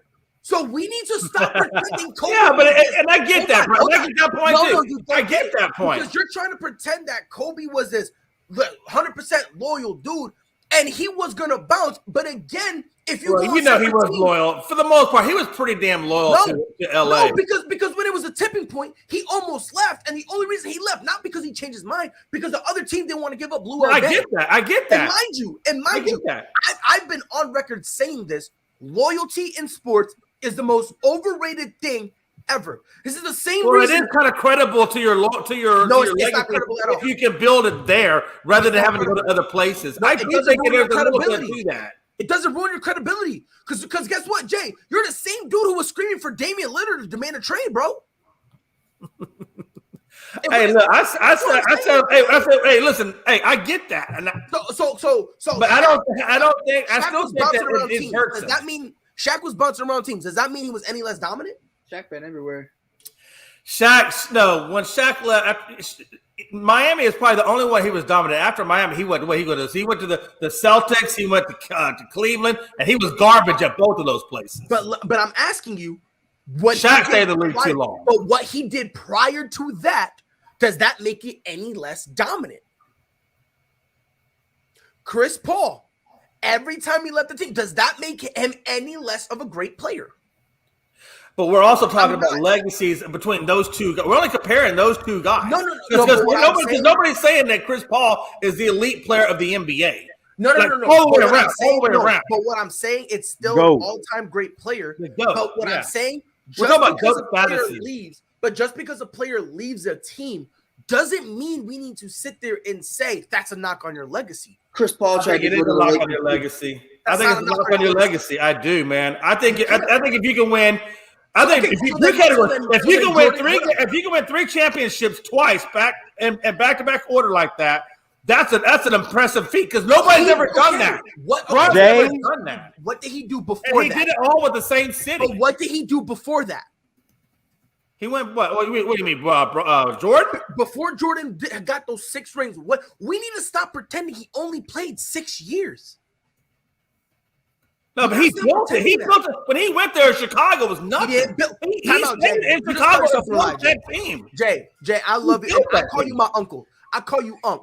But you just caught yourself in a lie because you just said MJ didn't build any of the teams. He didn't do that. He just played with what he's given. Now all of a sudden he built. No. What I'm saying is he played with the guys that he was given. He built it with those guys. He developed it and helped it and got them into the system. I'm not saying he handpicked those guys. Like he didn't build it that way. I'm saying he built up the team with them. That's what I'm saying. I'm not saying he handpicked. This is all I'm saying. Jay, is LeBron number 2 on your list? No, I got Kobe at number 2.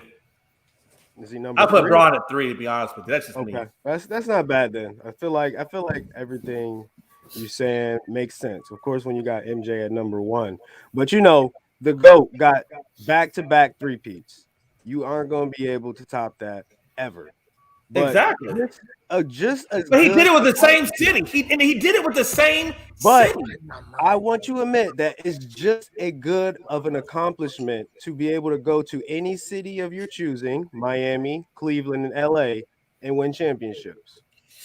No, not necessarily, because when you do it with the same city and you put a small gap in between, I didn't say it was as good as what MJ did, but being able to do that is up there. I think Ron's point. I agree. Yeah. Okay. To your point. Yeah, Ron. To your point, I agree with it. It is up. That's a hell of a feat, man. It's like a culture. You're instilling a culture into wherever you go. Yeah, and kind of back when we was talking about LeBron as an island. Well, hopper, his culture sucks in LA right now, don't it? I think they got a ring. Call him an island hopper, an island creator.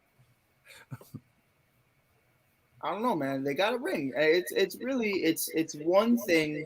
Right now, you're looking at it, and he got a ring because he did have good talent around it, but then he chased off that talent, and now he has nothing. We're shitting on them right now because of how they performed in the first half of the season, but they can turn this around at any point. Yeah, right, Mike. Stay on planet Earth. That ain't happening. You can say what you want to say, bro. Hey, Freddie. Yeah, you're right, Freddie. I'm sorry, Freddie. You're right. Yeah, okay. If they turn it around and they end up winning a championship pride this year, I promise you it's a different energy from Jay McLovin. Hey, if they do that, I'll be like, fuck it. I can't say that word. You already said it. I know, man. Double down at this point. Hey, listen. If they do that, I will take my laptop. I'll take my mic. I'll take everything that I have, and I will go right down to the pawn shop and say, I don't deserve this. Give it to somebody better. Yo, Dustin, you heard him? He was like, I can't say that. It's like, yo, you done said the word, bro. It's too late. You got to commit. But listen, gotta commit to it now, my boy. This is all I'm gonna say. The Lakers can't get it together because they have Russell Westbrook. He's shooting a career high under 43% from the floor, under 30% from 3, under 70% from the line, and guys are shooting over 57% on him. Didn't you hear Pride? He's better than Steph now. No, don't do that. You're not. Hey, by the way, real quick, if I could just say one last thing. Stay over there, because you was egging him on. You was egging him on while he was out there crying. Nope, I don't want to hear it. Pride by himself. Pride just an island boy. Still hey, listen, if I can just make one real quick comparison on topic. Hey, real quick. Hey, let me say one thing. I'm starting to learn, and I'm starting to notice that the stat guy has almost as many surnames as Muhammad Ali does. I'm just saying. He's trying to become a Muhammad Ali guy of the podcasting world. I just want to say that. I was gonna ask who keeps giving Dustin these names. I think he's giving them to himself. I seen Rain Man. I was like, who the hell put Rain Man?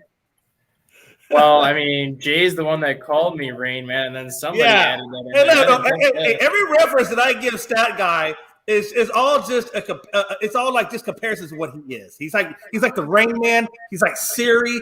And those are all basically the same thing. It's just different versions, different ways of saying it. Oh yeah. All right, let me put it back. I just wanted to get that out there because honestly, I don't know. I don't blame James Harden for feeling the way he felt, that he feels. Oh yeah, we were talking about James Harden. Holy crap! But this is again however, when you're playing with a guy like Kyrie, he's one of those guys who he's out there. Right. He really is. Like, he's a dude that when you're playing with him, you need to understand. He's your Dennis Rodman. Yeah, like something could go left with this dude because he don't think right. Like he's an oddball. So it's like when you get to the team, it's like, yeah, it's neat playing with him for like the first 2 weeks. Then you start realizing his mannerisms, stuff like that. And James, you've been playing with him for long enough where you should understand that and kind of mentally prepare yourself. Like KD, he has made it known that, he's not a fan of the part-time thing. He only said it once, but in that whole spiel, he also said, but, I'm mentally prepared for it. Let that sink in. When KD says I'm mentally prepared for it, it's not mentally preparing because of the whole vaccination thing. It's not mentally preparing because he wants to prepare for the championship. He's mentally preparing because it's Kyrie, and I don't think this is a hot take. He's a weird dude. Yep. He's a weird dude. So it's like, James, you've played with him long enough for you to know that, Kyrie thinks a little differently than us. And I guarantee KD told him this stuff. Like, ain't no way. Ain't no way while Kai's at home. KD didn't go up to James like, yo, James, by the way, bro. Yeah, Kyrie, he could ball.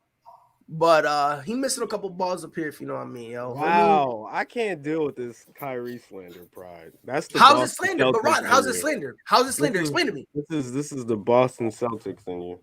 No, it's not the Boston Celtics fan. Yes, it is. It might be Explain. Explain. Celtics fan. Yeah, we can all look at Kyrie and say something. What's going on, bro? But Celtics fans, and that's what I'm saying. I think Kyrie's out there trying to clear his chakra, and his chakra is blocked up. You're trying to do what every Kyrie. No, you're trying to do what every Kyrie. He needs to cleanse his chakra. He needs to cleanse his chakra. His chakra is blocked up right now. Here's the thing. You're doing what every Kyrie Irving defender does. What's that? Instead of saying, I'm only saying he's an oddball. You then reiterate what I'm saying, but then try to cloud it with the whole, oh, you're a Celtics fan, so you're just slandering his name. Right. When you literally just repeated what I said. He's an oddball. Can he hoop? Yes. Did I say that? Of course. But he's still an oddball. Again, no, did I say anything controversial? He does have a different way of thinking. I feel like if you take away his Celtic tenure, we're looking at Kyrie. No, because in Cleveland he was still Kyrie oddball stuff, and he was a diva. He was like, I'm a Kyrie fan, Ron, and Pride knows I'm a Kyrie fan. I love Kyrie, but the thing about it is, he was a diva at Duke. He had problems in Cleveland, and people don't even talk. Here's the crazy part. People won't talk about his problems in the beginning of Cleveland because no one gave a shit about Cleveland, so it wasn't a problem. That's it. Once LeBron came, you started noticing it because once LeBron comes, the media comes with that. And then that's where all the reports of what Kyrie used to do started coming up. Right. And then now you're starting to see it happen in Boston. It happened in Cleveland. Now it's happening in New York. And it coming to the point where I love Kyrie. That's my guy. But at the end of the day, I have to call it for what it is. He's an oddball. He's cracked out. See, now that right. You see? So, Ron, come at Mike for slandering him. Because I said he an oddball. Mike said he no, it sounds like Mike loves Kyrie. I love Kyrie, but I love my cousin, but he does crack. Pride, I think you hate Kyrie.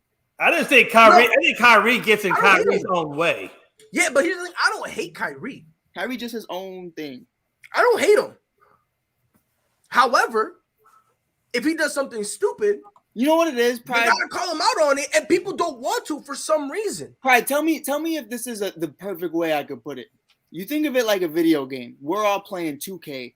Kyrie's playing My Sims, and his backstory is basketball, but he's playing in a whole different world. He's doing this whole different mission, and he's doing 1,000 things at once while everyone else is just playing 2K. This kid is so unfocused on just solely one thing. I think he just has his hands in too many things right now, and I think it overwhelms him. And again, He should tap into his Uncle Drew and bring that. I'm that not guy saying back. I'm not saying he's garbage. I'm not saying he's bad. I'm not saying I'm not in terms of playing the baller. Bless you. But again, he's kind of an oddball, and he's got the history to back it up. That's my guy, though. So it's like when you got Kyrie on your team, you kind of got to approach him differently. Oh, you got to move very carefully, bro. Very carefully. Bro. You can't. I think Kyrie just creates an unstable atmosphere on the teams that he goes with. They're just unstable.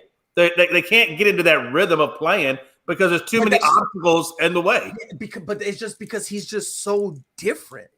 That's all really. I promise you, Pride. I promise you, acts is just different. Kyrie walks onto the court and everyone's looking at him as the weird one because he's unvaccinated. But in this man's mind, he goes, "Look at all these robots. Look at all these cyborgs. They're coming for me." He's always plotting that everyone's against him, and I love him. But I just think I don't know if it's paranoia or anxiety or what goes on with Kyrie, but I think there are definitely intangibles with his mind that kind of just play a role into why he acts the way he does. It could be. It could be that, or it just could be that he's just naturally just right, a weirdo. or just different. He's an open world person. Right, it's a possibility, but free Kyrie. Kyrie's king. Free Kyrie. Just say all of that and end with free Kyrie. Not because that man got so much money. Who gives a damn if he's free or not? It's weird. We're not allowed to say anything about Kyrie. Freedom is priceless. It's so bizarre how if Kyrie does something odd, we can't say anything about him. Meanwhile, we have no problem coming at KD for all his for all the Twitter stuff. For him with the burner, we can come at him for that. Man, you can say whatever you want. You can make go out there and play basketball. Just be on the court and play basketball. Right? You can say whatever you want on Twitter. Nobody cares. Just go out there and play basketball. Ron, you can make fun of James Harden for being fat, but we can't say nothing about Kyrie. We can make fun of Ben Simmons for not wanting to play in Philly, but Kyrie Irving, who thinks the earth is flat, is off limits. We need to. All I'm asking There's one rule to funny. You can laugh and make fun of it as long as it's something that someone can change. Kyrie Irving can change. No, he can't. He can't stop thinking the earth is flat. And okay, fine. Matter of fact, so let's go. Why don't you give up that? That was like Kyrie's in the Matrix, and we're not. You said, bro, he a weirdo. He a weirdo. You can't tell me you've been on that many planes, seen the ocean, and seen the world, and said, "Nah, that bitch still flat." You can't. You can't. All I'm saying, he's an oddball. He's a little bit of a weirdo. I don't think that's a hot take, but according to Ron, if Pride says the sky's blue, do not believe me. I'm lying to y'all. The Earth is a simulation. I love your Pride take. It's a great take. I just said the slander is out of control. But how you is it slander? There? You have to admit you went in on Kyrie. Because Ron, you said the same thing I said. If he said he was a dog shit point guard, I would say Pride was in a realm of his own. See, that's when you can say it's the Celtics. It's the Celtics in me. Right. That's when you can say that. But as a player, I like him. If Pride now had a Dennis Schroeder jersey on saying that Kyrie Irving is a horrible point guard, I would tell him he's fucking crazy. I'm on one. Hey, you know what I just noticed? You know what I just noticed? How is it that Mike Hughes, we tell him not to say the F-bombs, so then he just gradually graduates to another curse word in my mind, bro. He just gradually graduates to another curse word and then talks that one. You like that, bro? Hey, Jay, here's how you do it. Hey, Pride, let me break it down for you. I got to teach Jay McLovin something. See what you do, bro. What you do is you let one slip, and now it's the B word, or you say damn or something. If no one says anything, you wait a couple minutes. You gradually work your way up, And then right when it's pure, and right when once I got away with the B word, I was like, all right, here it comes. Here it's coming. To be fair, Jay, you do be screaming it. And it's like I just want to say I throw it in there. at the end of the day, it's effing BS what we're doing here. Like that's so it's the emphasis you put on the F word. You gotta say it peacefully, bro. Peacefully and just like Ron. Oh, you gotta make it like nonchalant, like please and thank you yeah. and hello. But listen, Ron, I'm not saying that he's horrible. He's got some of the best, if not the best, handles we've ever seen. Right. When it comes to the clutch time, and that's why I respect Pride, is because he'll never knock that. Yeah, I'm listen. As a player, I'm not knocking him. However, based on the track history, he's a little bit of an oddball. Right. And we said the same thing about KD when he came out with the whole burner thing. We said, "Yo, KD, you a weirdo, bro. You a weirdo. You're a weirdo." Because Draymond a weirdo. Compare him to Rodman either. No, I would compare him to Rodman. I wouldn't compare him, but I think them. I think certain levels. Yeah, like Rodman definitely stopped going to games at one point and did his own thing. I will say this. I think I'll tell you something. I would rather have Kyrie at home than Rodman and WWE during the finals. Nah, bro. Nah. I'm with Rodman. And by the way, he's gonna go off the top rope and tear his you're Michael Jordan, and you go home and you go, man, I hope Dennis is okay, bro. I hope he's not somewhere down bad right now. He's a go. He could do it by himself. Hey, you turn on the TV, right, and you see your boy doing a backflip off a rope, and you just go, come on, bro. But MJ could do it by himself, though. That's how great he was. He could do it by himself. Matter of fact, that first finals, when Kevin Love got his arm snatched out and Kyrie shattered his kneecap, if you take a LeBron and put Michael Jordan, they're sweeping Golden State. Did you know that? Yep. Shut up. No, that's the story. That's the story you and Jay McLevin was telling me. You guys was just telling me that. I ain't say it. Wait, say all I'm saying is this, bro. Kyrie Irving is a little bit of an oddball. He said switch Michael Jordan in 2015 for LeBron, and that Cleveland wins the championship. That's the story you and Jay McLevin was telling me, though. If Tony Kukoc could come with, I'd say sure. I need Tony. Oh wait, no, Pride. They had Kyle Korver. Yeah, they had a white boy. Yeah, they'll be fine. Yeah, no, they had Oh man, matter of fact, no, let up Matthew Dellavedova. Dude, the greatest Australian to ever walk God's green earth. Yo, I remember because I remember when he had Steph in check for like what 2 games, dude. And everyone was like, "Yo, he got the code," and all of a sudden, dude, Steph was like, "Yeah, all right." I take pride in it. I'm the only white kid to graduate from my high school. I walked into that building the next morning, and I was ready to buy this man's jersey on sight. I said, "No one speak to me. My white boys are hooping." Yo, and he had like a good 2 games? Yeah. Then it was really bad, really fast. He had 2 good games, and then game 3 stuff was like, yeah, all right, I'm done. And then I had my high. Well, he had to go to the hospital. He was dying, bro. I don't know, man. He had to be resuscitated. Resuscitated. Regurgitated. Oh my god, man. All right. Dustin, this is something that you brought up, which I think is very interesting. This year in the NFL is just interesting because this is the first time in a while where we've seen teams just wait so long to hire head coaches and GMs. They've like most of the time, this by now, every job should have been filled, or at least most. That's usually how it is. Where in like, you know what I mean? It's almost like this is like the coaching version of the trade deadline in the NFL, when like your phone is just going wild, you're getting notifications, and all these things are happening. Dustin, why are they waiting? Like, what's going on? I mean, it almost reminds me of MLB free agency the last couple of years, where teams were waiting forever to sign these star players to these big contracts for whatever reason. And when it comes to the head coaching thing, I understand it a little bit, especially if you have like a specific offensive coordinator in mind that you're waiting on, like maybe Eric Bieniemy or Kevin O'Connell from the Rams or one of those names with a team that's still playing, and you maybe don't want to interfere with what they're doing, so you're kind of giving the respect of the organization, be like, well, wait to interview their candidate until your season's over. But now you have guys like Todd Bowles and Byron Leftwich and Brian DeBole and all these other people who have already been interviewing the last couple of weeks. These names that have been interviewing the last couple of weeks should have signed on with somebody by now. Obviously, teams that had a GM opening and a head coach opening may want to get the GM first, which the Giants took care of by getting the Buffalo Bills assistant GM over there. He should be on the phone right now with Brian DeBole and be like, well, I left Buffalo to come to New York. Why don't you come with me to Buffalo? You can bring Mitch Trubisky with you if you want to, and we can see what we can do with him in New York. Oh, Lord, don't do that. I mean, and now outside of that, Minnesota hasn't hired a GM yet.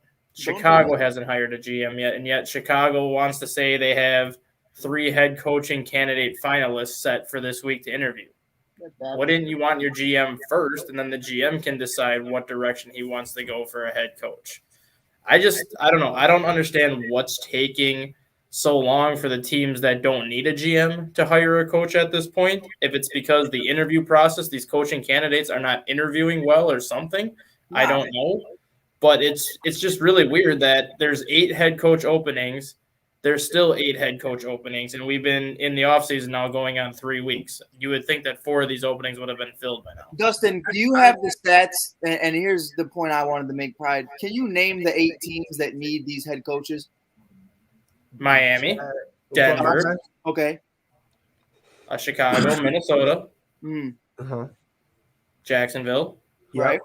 Let's put the Raiders in there because Raiders, even though I think Bisaccio is still back in Houston. And then you got the Giants. Yep. Well, now, no, you know what all ties into it? They're all dog shit organizations, including my Bears. Yeah. All of them. And that's what's taking so long. Is the Rams and other teams, they will go out of their way to actually put something together, but these are being ran by horrible football owners. That's just who they are. And that's why I think it's taking so long, because it's the blind leading the blind. I disagree. Well, kind of. Because you're in the ballpark of what I'm going to say, but I'm going to go a separate direction. Go ahead. I think really what it is, it's just they've saw what they had before, and they're so scared of the next guy they bring in that I guarantee they're actually doing criminal background searches on these guys. I'll let that for sure, but for the Bears, I have no idea what they're doing. But everyone else, for the Bears, I think it's a combination of them being scared that, what if the next guy we get is another Matt Nagy, right. And then I think the second part kind of couples into it. I think they're trying so hard. I think the Bears are trying so hard to basically, like you know how when you're on a test and it's one of those questions that's so easy that you're taking a step, look back, and you're like, wait a minute, is this a trick question? Right. I think that's where Chicago's at right now. Oh, without a doubt. I think it's so easy that they're kind of just like they're looking at Brian Dable and they're like, but Jim Caldwell kind of like makes sense. And I'm like, no, it doesn't. Like, just it's an easy answer. Just do it. Exactly. But they're just like, nah, bro, you're tricking me, bro. It gotta be Jim. It gotta be Jim. Exactly. Which I think that's what's going on with Chicago. Jacksonville, you just had Urban Meyer, and you literally you handed him the job. So now it's like you can't hand another guy a job, because then no matter how good it is, it could be a Byron Leftwich for all we care. But if you don't do the proper interview channels, there's always gonna be people who are gonna go, be careful. Remember what happened last time? They just gave the position to a guy. It's gonna be like that. The Giants are they're in this weird state where they want to be contenders, but then they're considering blowing it up. And they need to make a decision before they even go get a head coach. Like, look, dog. And I said it before, and everyone here who knows, I don't think the Giants head coaching job is that bad. I just think you need to blow it up. Right. Like you need to start fresh. The only guy I'm keeping is Daniel Jones, and that's only because his contract is cheap. It's the final year of his rookie deal. And if I can get any other guy, I'll just keep him. That's really it. That's the only. And again, the only reason I'm keeping him is What's because that one kid's name though? That little wide receiver they have. Kadarius Toney. Tony. Yeah, I'll rock with Tony. You and I don't mind you keeping him. But you're gonna have to give it to Sterling Shepard. Kenny Galladay. Kenny Galladay making Saquon. $21 million a year is a no. Thank you. Do you keep Darius Slayton though? Slayton's what, 25? 25, 26. But the thing is, like I said, you just gotta blow house. If you can't get anything for Darius, I'd rock with Darius. What about the tight end Ingram? Yeah, he's gonna be getting paid soon, so I'd get rid of him. He's already 27 too, so I'm not giving no extension. I love Ingram though. That's the thing. Like I said, I don't think the Giants' job is that really tough in terms of what's the first. They just have no money. They have no money, and that's why I'm saying you got to blow it up, because if you want to be a contender, you don't got that much wiggle room. In order to make the money, so that you can go get guys, you're gonna have to trade Saquon. You're gonna have to get rid of these guys. Like in all seriousness, though, I do think you have 2 first-round picks you could use in the top 10. You could use both on an offensive lineman. You could just run this one back and see if everyone stays healthy, if these offensive linemen pan out. Maybe Saquon's gonna have a hard time with that one. Not only Saquon, Kenny Galladay too. I didn't think Kenny Galladay was as bad. Kenny was. I didn't think he was even in Chicago. Even in Chicago, when Kenny played in high school, he couldn't stay healthy. In Detroit, he couldn't stay healthy. In college, he couldn't stay healthy. And I don't know why anybody in New York thought it was going to be any different. Because the only reason is because I've been following his career a little bit. And Mike, you know this. It was really Kenny Galladay or bust for most of his career. Oh, without a doubt. I thought if you put him in this Giants system where they have other weapons, right? I thought this was going to be his best chance of staying healthy, because it's not Kenny Galladay dependent, right? And that's the thing though about his injuries is it's never been because he got fed too much or anything. It's just these little knick-knack injuries that just like a week or two, right? These little muscle another one. Yep. Right. Like where with Saquon, it's like he literally has a big time surgery literally every other week. So it's just coming down to the point with Kenny, it's just lower body injuries, and it's unfortunate. It really is. Yep, it is. But again, like when you really look in terms of these guys and what they have and all this stuff, the main problem is just the fact that they're nervous, because I think now more than ever, teams are looking at the guy they just let go, and they're like, man, we cannot make that same mistake. So I think now, and Ron, if you see it a different way, please let me know. But I just think this year, coaches or teams are starting to look at the coaches they had, and now they're starting to take the interviewing process more seriously. Because before it was like I already knew who I wanted. I'm just going to interview other people just to get it out the way. But I think this year, they're actually taking the interviewing process very, very seriously, Ron. I like it. I think it's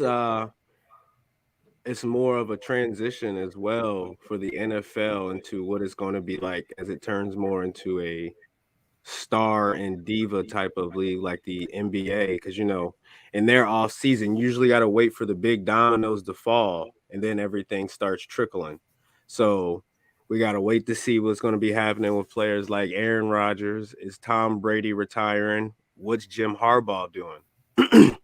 And then once those big puzzle pieces start to come in, then other people are like, okay, I clearly got to take my eggs out of those baskets and figure out something else. Mm-hmm. And I do think it's probably because some of the teams that are still in the playoffs could be delaying it too, because maybe they want to interview those guys and put a little bit more in-depth effort into some of those guys. You know what I think our biggest timeline is going to be? Super Bowl week, the week when everybody has off. It should be interviews out the wazoo, all over the place. Absolutely. Yeah. But here's my rebuttal to that. Do you think you wait that long? Why not? Everybody else is. Well, here, put what Pride said into perspective. We're 16 days past Black Monday now, and 0 of the 8 openings have been filled. 0. The previous record was 11 days. And if we're going on a week past the longest tenured opening. Pride. I think back in 2016, it took 11 days for the first job to be filled, and that was the longest that it's ever been. And now we're at 16 days going on. I think they've had I would just say, hey, the Pride's point, though, the Pride's point about the Giants needing to rebuild and start over fresh. And I've said this before, and I'll keep saying it. Brian Flores, if you want to look at the resume of rebuilding the franchise, that guy has the recipe for doing it. And the Giants would be doing themselves an incredible favor if you're going to rebuild, bring in this guy and follow his Miami Dolphins blueprint. And by the way, and that's actually kind of a funny thing you said, because we were talking about this earlier. I did say that I think there's only one guy that you can expect a quick turnaround, right? In terms of coaching. I said it was Brian Flores. Dustin, you said there was somebody else. Jim Caldwell. Yeah, because of what he did in Detroit. Which is why I think he needs to go to Texas and figure out that whole debacle over in Texas. And I said the perfect situation for Caldwell is going to Houston because it puts him in the exact same situation he was in when he was in Detroit. And he's got Lovie Smith, so there's familiarity there. They're boys, so I mean, it could really work. He came into Detroit after Detroit went 0-16 and basically won 36 games in 4 years with the Lions and made the playoffs twice. Houston's in a similar situation of what Detroit was like when Caldwell got there, and Caldwell's one of those. Houston can't afford to play around anymore. No. They really need somebody who has a resume for that, and is young enough to keep up to date with the current trends in the NFL. Which Caldwell's not a young guy by any means, but he's been around the league long enough where he can adapt to what the new trends are and hire a competent staff that can do it for him. I was about to say, because I feel like Jim Caldwell, he'll be able to not only hire a competent staff, but I also believe he could be able to hire somebody who he would say in his mind, this guy, when I'm gone, this is the dude I want. Like Bill Belichick with Josh McDaniels. Bill Belichick is like Josh McDaniels. He's the one who's going to take over after everything is all said and done.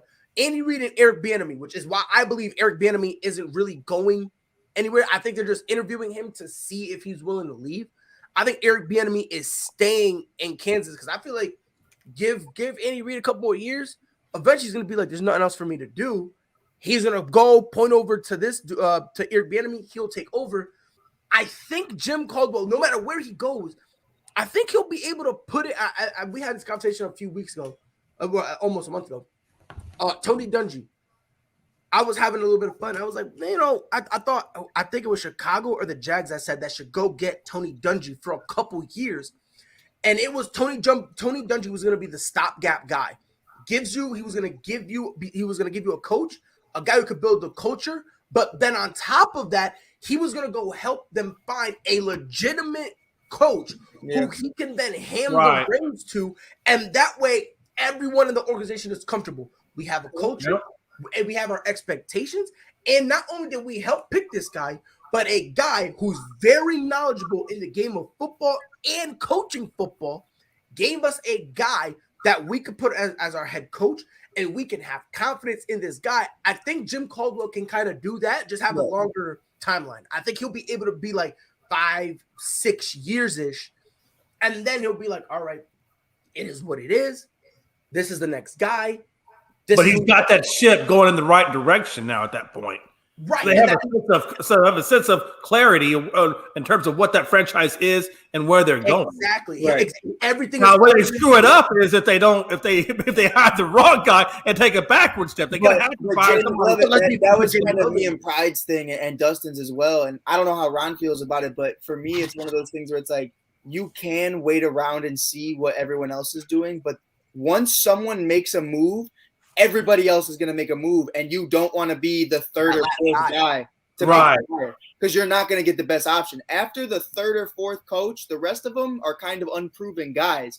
So you don't want to get caught slipping and have the Giants, the Bears, and the Vikings make moves and be Jacksonville and looking at Jim Harbaugh and just hoping he doesn't stay in Michigan. Because Caldwell will be gone. Dable will be gone. All these other guys will be gone. Flores will be gone. And then you'll look at yourself and you'll be like, shit, I was too busy waiting to see what everybody else was going to do that I didn't make the move first. Yeah, I like what Jay said about Flores going to the Giants, but I just see Flores ending up in Denver, and it has nothing to do with basically the rebuilding thing. But the Giants' new GM is the Buffalo Bills' assistant GM. Right. You got to think that he's going to have Brian Daboll on his list as the first guy to bring in. Just because he's worked with Daboll for the last 4 years in Buffalo. He knows what Daboll did with Josh Allen. He's going to let Daboll maybe try to do that with Daniel Jones. Or like I said, if Daboll believes in Mitch Trubisky can go to New York on like a 3-year deal and basically work with Daboll in New York and really have his first opportunity to work with a coach that fully believes in him and fully believes in his potential to see what happens. And now with Chicago too, Chicago's looking at hiring, I think, the Kansas City Chiefs assistant GM. Well, if that happens, does that open the door for Bieniemy to possibly go to Chicago to be with that GM? Right. Interesting. And again, a lot of stuff. And again, and Damien says, "What if the teams are waiting on what garbage decision is going to be made? That's why teams are stalling." But here's the thing, and that's possible. But if it's not a garbage decision, you're screwed. And that's what I'm saying. Like, and here's why I kind of disagree on that a little bit. This isn't a situation where the coaches have to clear waivers. It's not like you have to hope this guy comes in. If Byron Leftwich gets interviewed today, he can on Thursday can go interview with somebody else. Right. You know, it's not like he can get hired today. Right. He can get hired today. He can go to another interview and be until he signs the contract. It don't matter. Right. So I get maybe they're trying to play chess, but this isn't a situation you need to play chess. Going back to what I'm saying, if you're trying too hard, you're gonna mess up. This is a situation you got to play chess. You just look at the field, look at what you got, and say, Byron Leftwich would work here. Doug Peterson might be able to make some moves here. Brian DeBall, let's give him an opportunity. It might work out. Then you just go and get him. That's why I think that's where Buffalo's showing coming into New York. He could mess up because he does, I guess, believe in Dabble, but can't Dabble build a team from the ground up in the rebuild? Is he that guy? I think you have Flores. Flores with resume doing that, and he overlooked Flores. Hold on, what'd you say, Dustin? Yeah, Dabble coached under New England for several years and has 3 Super Bowl rings with Belichick. And then he went to Alabama and coached under Nick Saban and got a national championship. And I think he was with Reed for a little bit as well. Yeah, so he's coached under probably arguably the 3 greatest coaches in NFL and college history, where he knows how to run an organization. Granted, he never built it up, but he still has Andy Reid, Belichick, and Nick Saban to take all the advice he's ever gotten from those 3 guys and put it to work. Right. And not only that, like another thing we need to take into consideration, the new GM. I mean, I don't care. Well, is this dude is Brian gonna end up building it from the ground up? No. But I think he can be pointed in the right direction. Because this GM was part of Buffalo's turnaround, so he knows what he's doing. Not only is there familiarity, but we also need to understand something. For the Giants, this isn't a 2-year thing. This isn't you're going to flip it. This is a long, long process. Let's be fair here. You're probably you got 5 years before the clock really starts, right? Like you got plenty of time before people are going to start looking at you like, all right, now is the time where you need to do something. Unless you're Brian Flores. But Brian Flores, you probably got 3 years.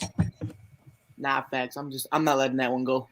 No, you're right. But Brian Flores, you got 3 years, but it's just because of how great he is. Right. What you did in Miami, that pressure is going to be on effective immediately, which is why I don't think Brian Flores is going to go to the Giants. I don't think Brian Flores is going to go to the Jacksonville, because if you're going to put that pressure on me immediately, I'd rather just go to a new team.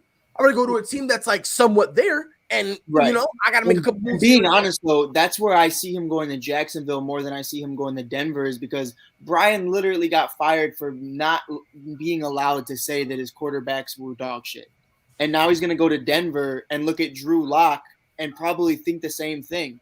I would rather rock. That's why I think he goes there, because I wouldn't go believe in Trevor Lawrence.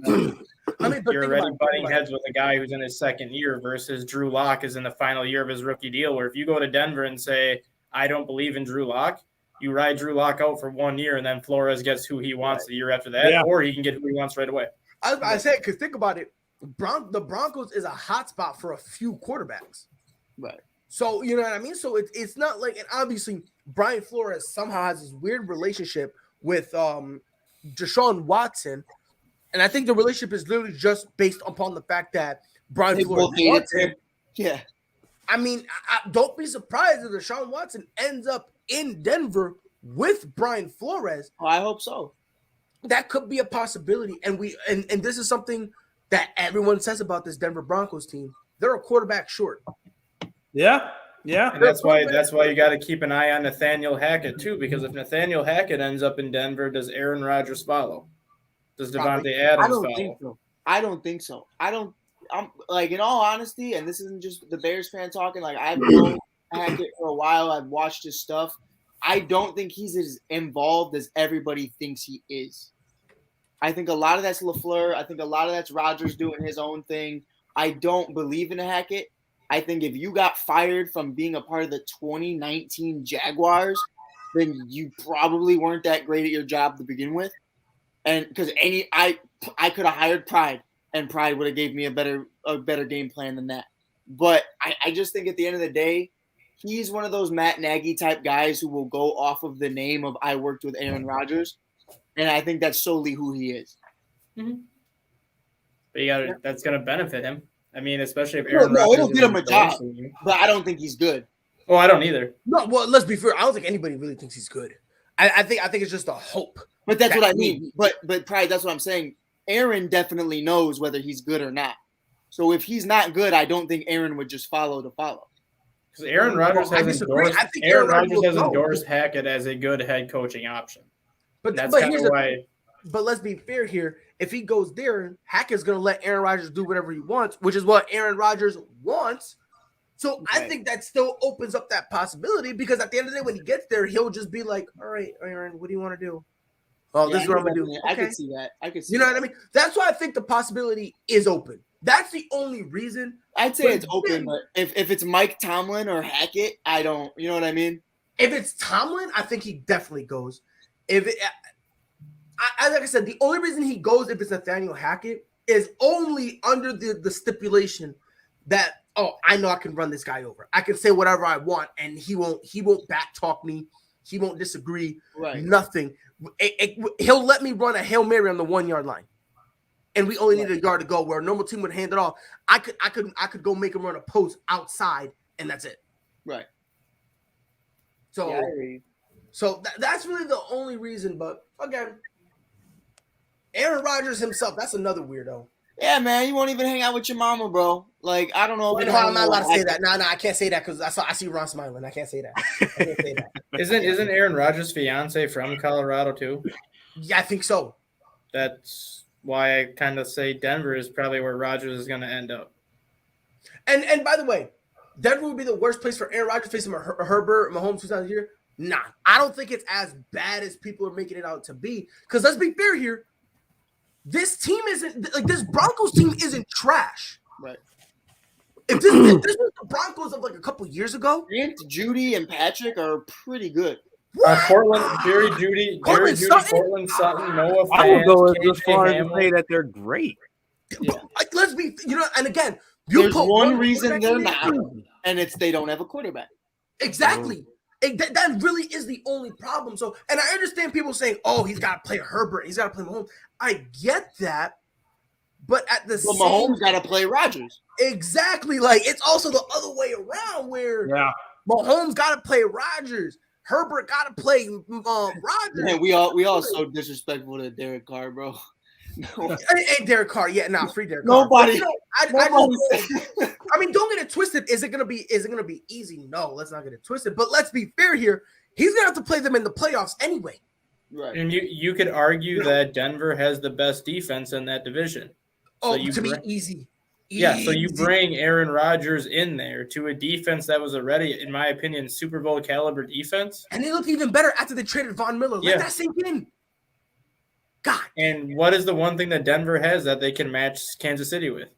Jerry Judy, Cortland Sutton, and KJ Hamler are burners. And Noah Fant. Let's stop disrespecting him. God. And you have a guy like Aaron Rodgers that can play the exact same game that Patrick Mahomes plays, where you can basically just chuck it as far as you can throw it, and you have 3 or 4 guys that can go get it. Yeah. Oh my God. Like, I'm telling, and I've been saying it, and a lot of people sit there and say Denver's a bad place. I'm like, I would have really a couple years ago, but again, we've all said this. The only thing Denver's missing is a quarterback. That's the only thing they're missing. Listen, they were in contention to be in the playoffs with Teddy Bridgewater, Andrew Luck, and they have $42 million in cap space to use. All that for Aaron Rodgers to lose in the playoffs. But I want to see Rodgers go somewhere with an established coach, somebody that he can really count on. Yup. What they're doing. What about New Orleans? They can't afford that. Saints are in a worse cap situation than the Packers are, and the Saints have the worst cap situation. They are definitely in cap hell. They are like $70 million over the cap. Zion's going to be playing. They're like they're the opposite of Miami. Like Zion, boy. Well, they're not going to run it back with Jameis. Or they're going to go after like Derek Jackson, Carr. Hey, they probably I think I can see Jameis coming back on a 1-year deal because Jameis wasn't playing that bad before he got hurt. He had like 13 or 14 touchdowns and 5 interceptions.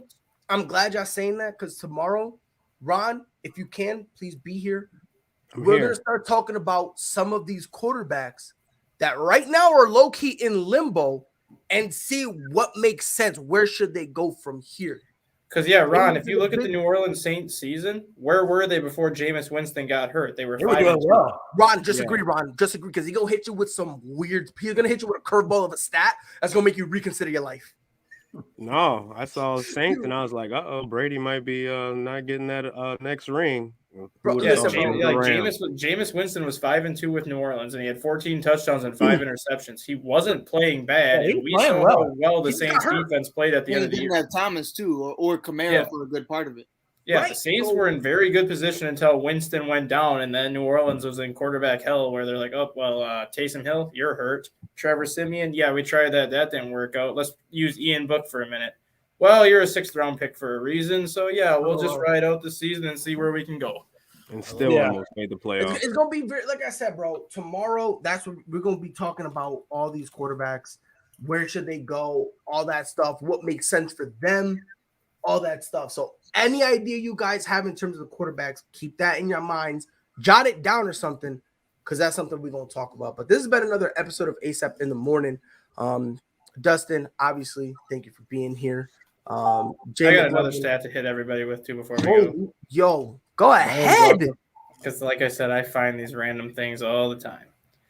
But if the Minnesota Vikings would not have allowed a single point in the final 2 minutes of their games this year, which was their biggest downfall, they would have started the season 14-0 and finished 15-2. Let that sink in how many games Mike Zimmer and that defense gave away. Yep.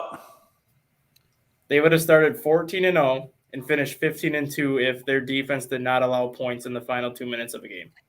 And but yet Kirk Cousins shoulders the blame for it being 8-9 when he's the reason why they had the lead in the fourth quarter. And the crazy part is that hearing that 14-2, it doesn't even make you go, wow, because they have the talent. That's a great roster. Is it fair to say that Kirk Cousins is a good quarterback? Is that fair to say? In Minnesota system, yes. In Minnesota system, yes. Yeah. But again, pride's stupid. Pride don't know what he's talking about. Pride's a dummy. Minnesota system is the system that Kirk Cousins needs to be in. Ron, I've been screaming that Kirk Cousins is a good quarterback for a while. And the crowd goes wild. Bro, you know what I'm saying? Because listen, I like Kirk Cousins. I think he's a good quarterback, but everyone hates him. He's an okay quarterback. He's a man, bro. He's a but my favorite thing about Kirk is he's famous at the bank, baby. It's pay man. 110%. But on behalf of Dustin, Jay, Ron, and Mike, it is your boy Pride. We'll be back here. Y'all already know the drill. 10 Eastern, 9 Central. Until then, y'all know what to do. Be safe. Whole sports all plays. Whole sports all plays. Whole sports all plays. 365 365, we making a place. You talking the game, get you to the days. Great eye in the court, the dime in the lane. Variety, topics, living the same. All presentation, sports information. In the airways, taking the nation. Sport all plays, like working your faces. Grace at the field, so tie the laces. All sports, all plays.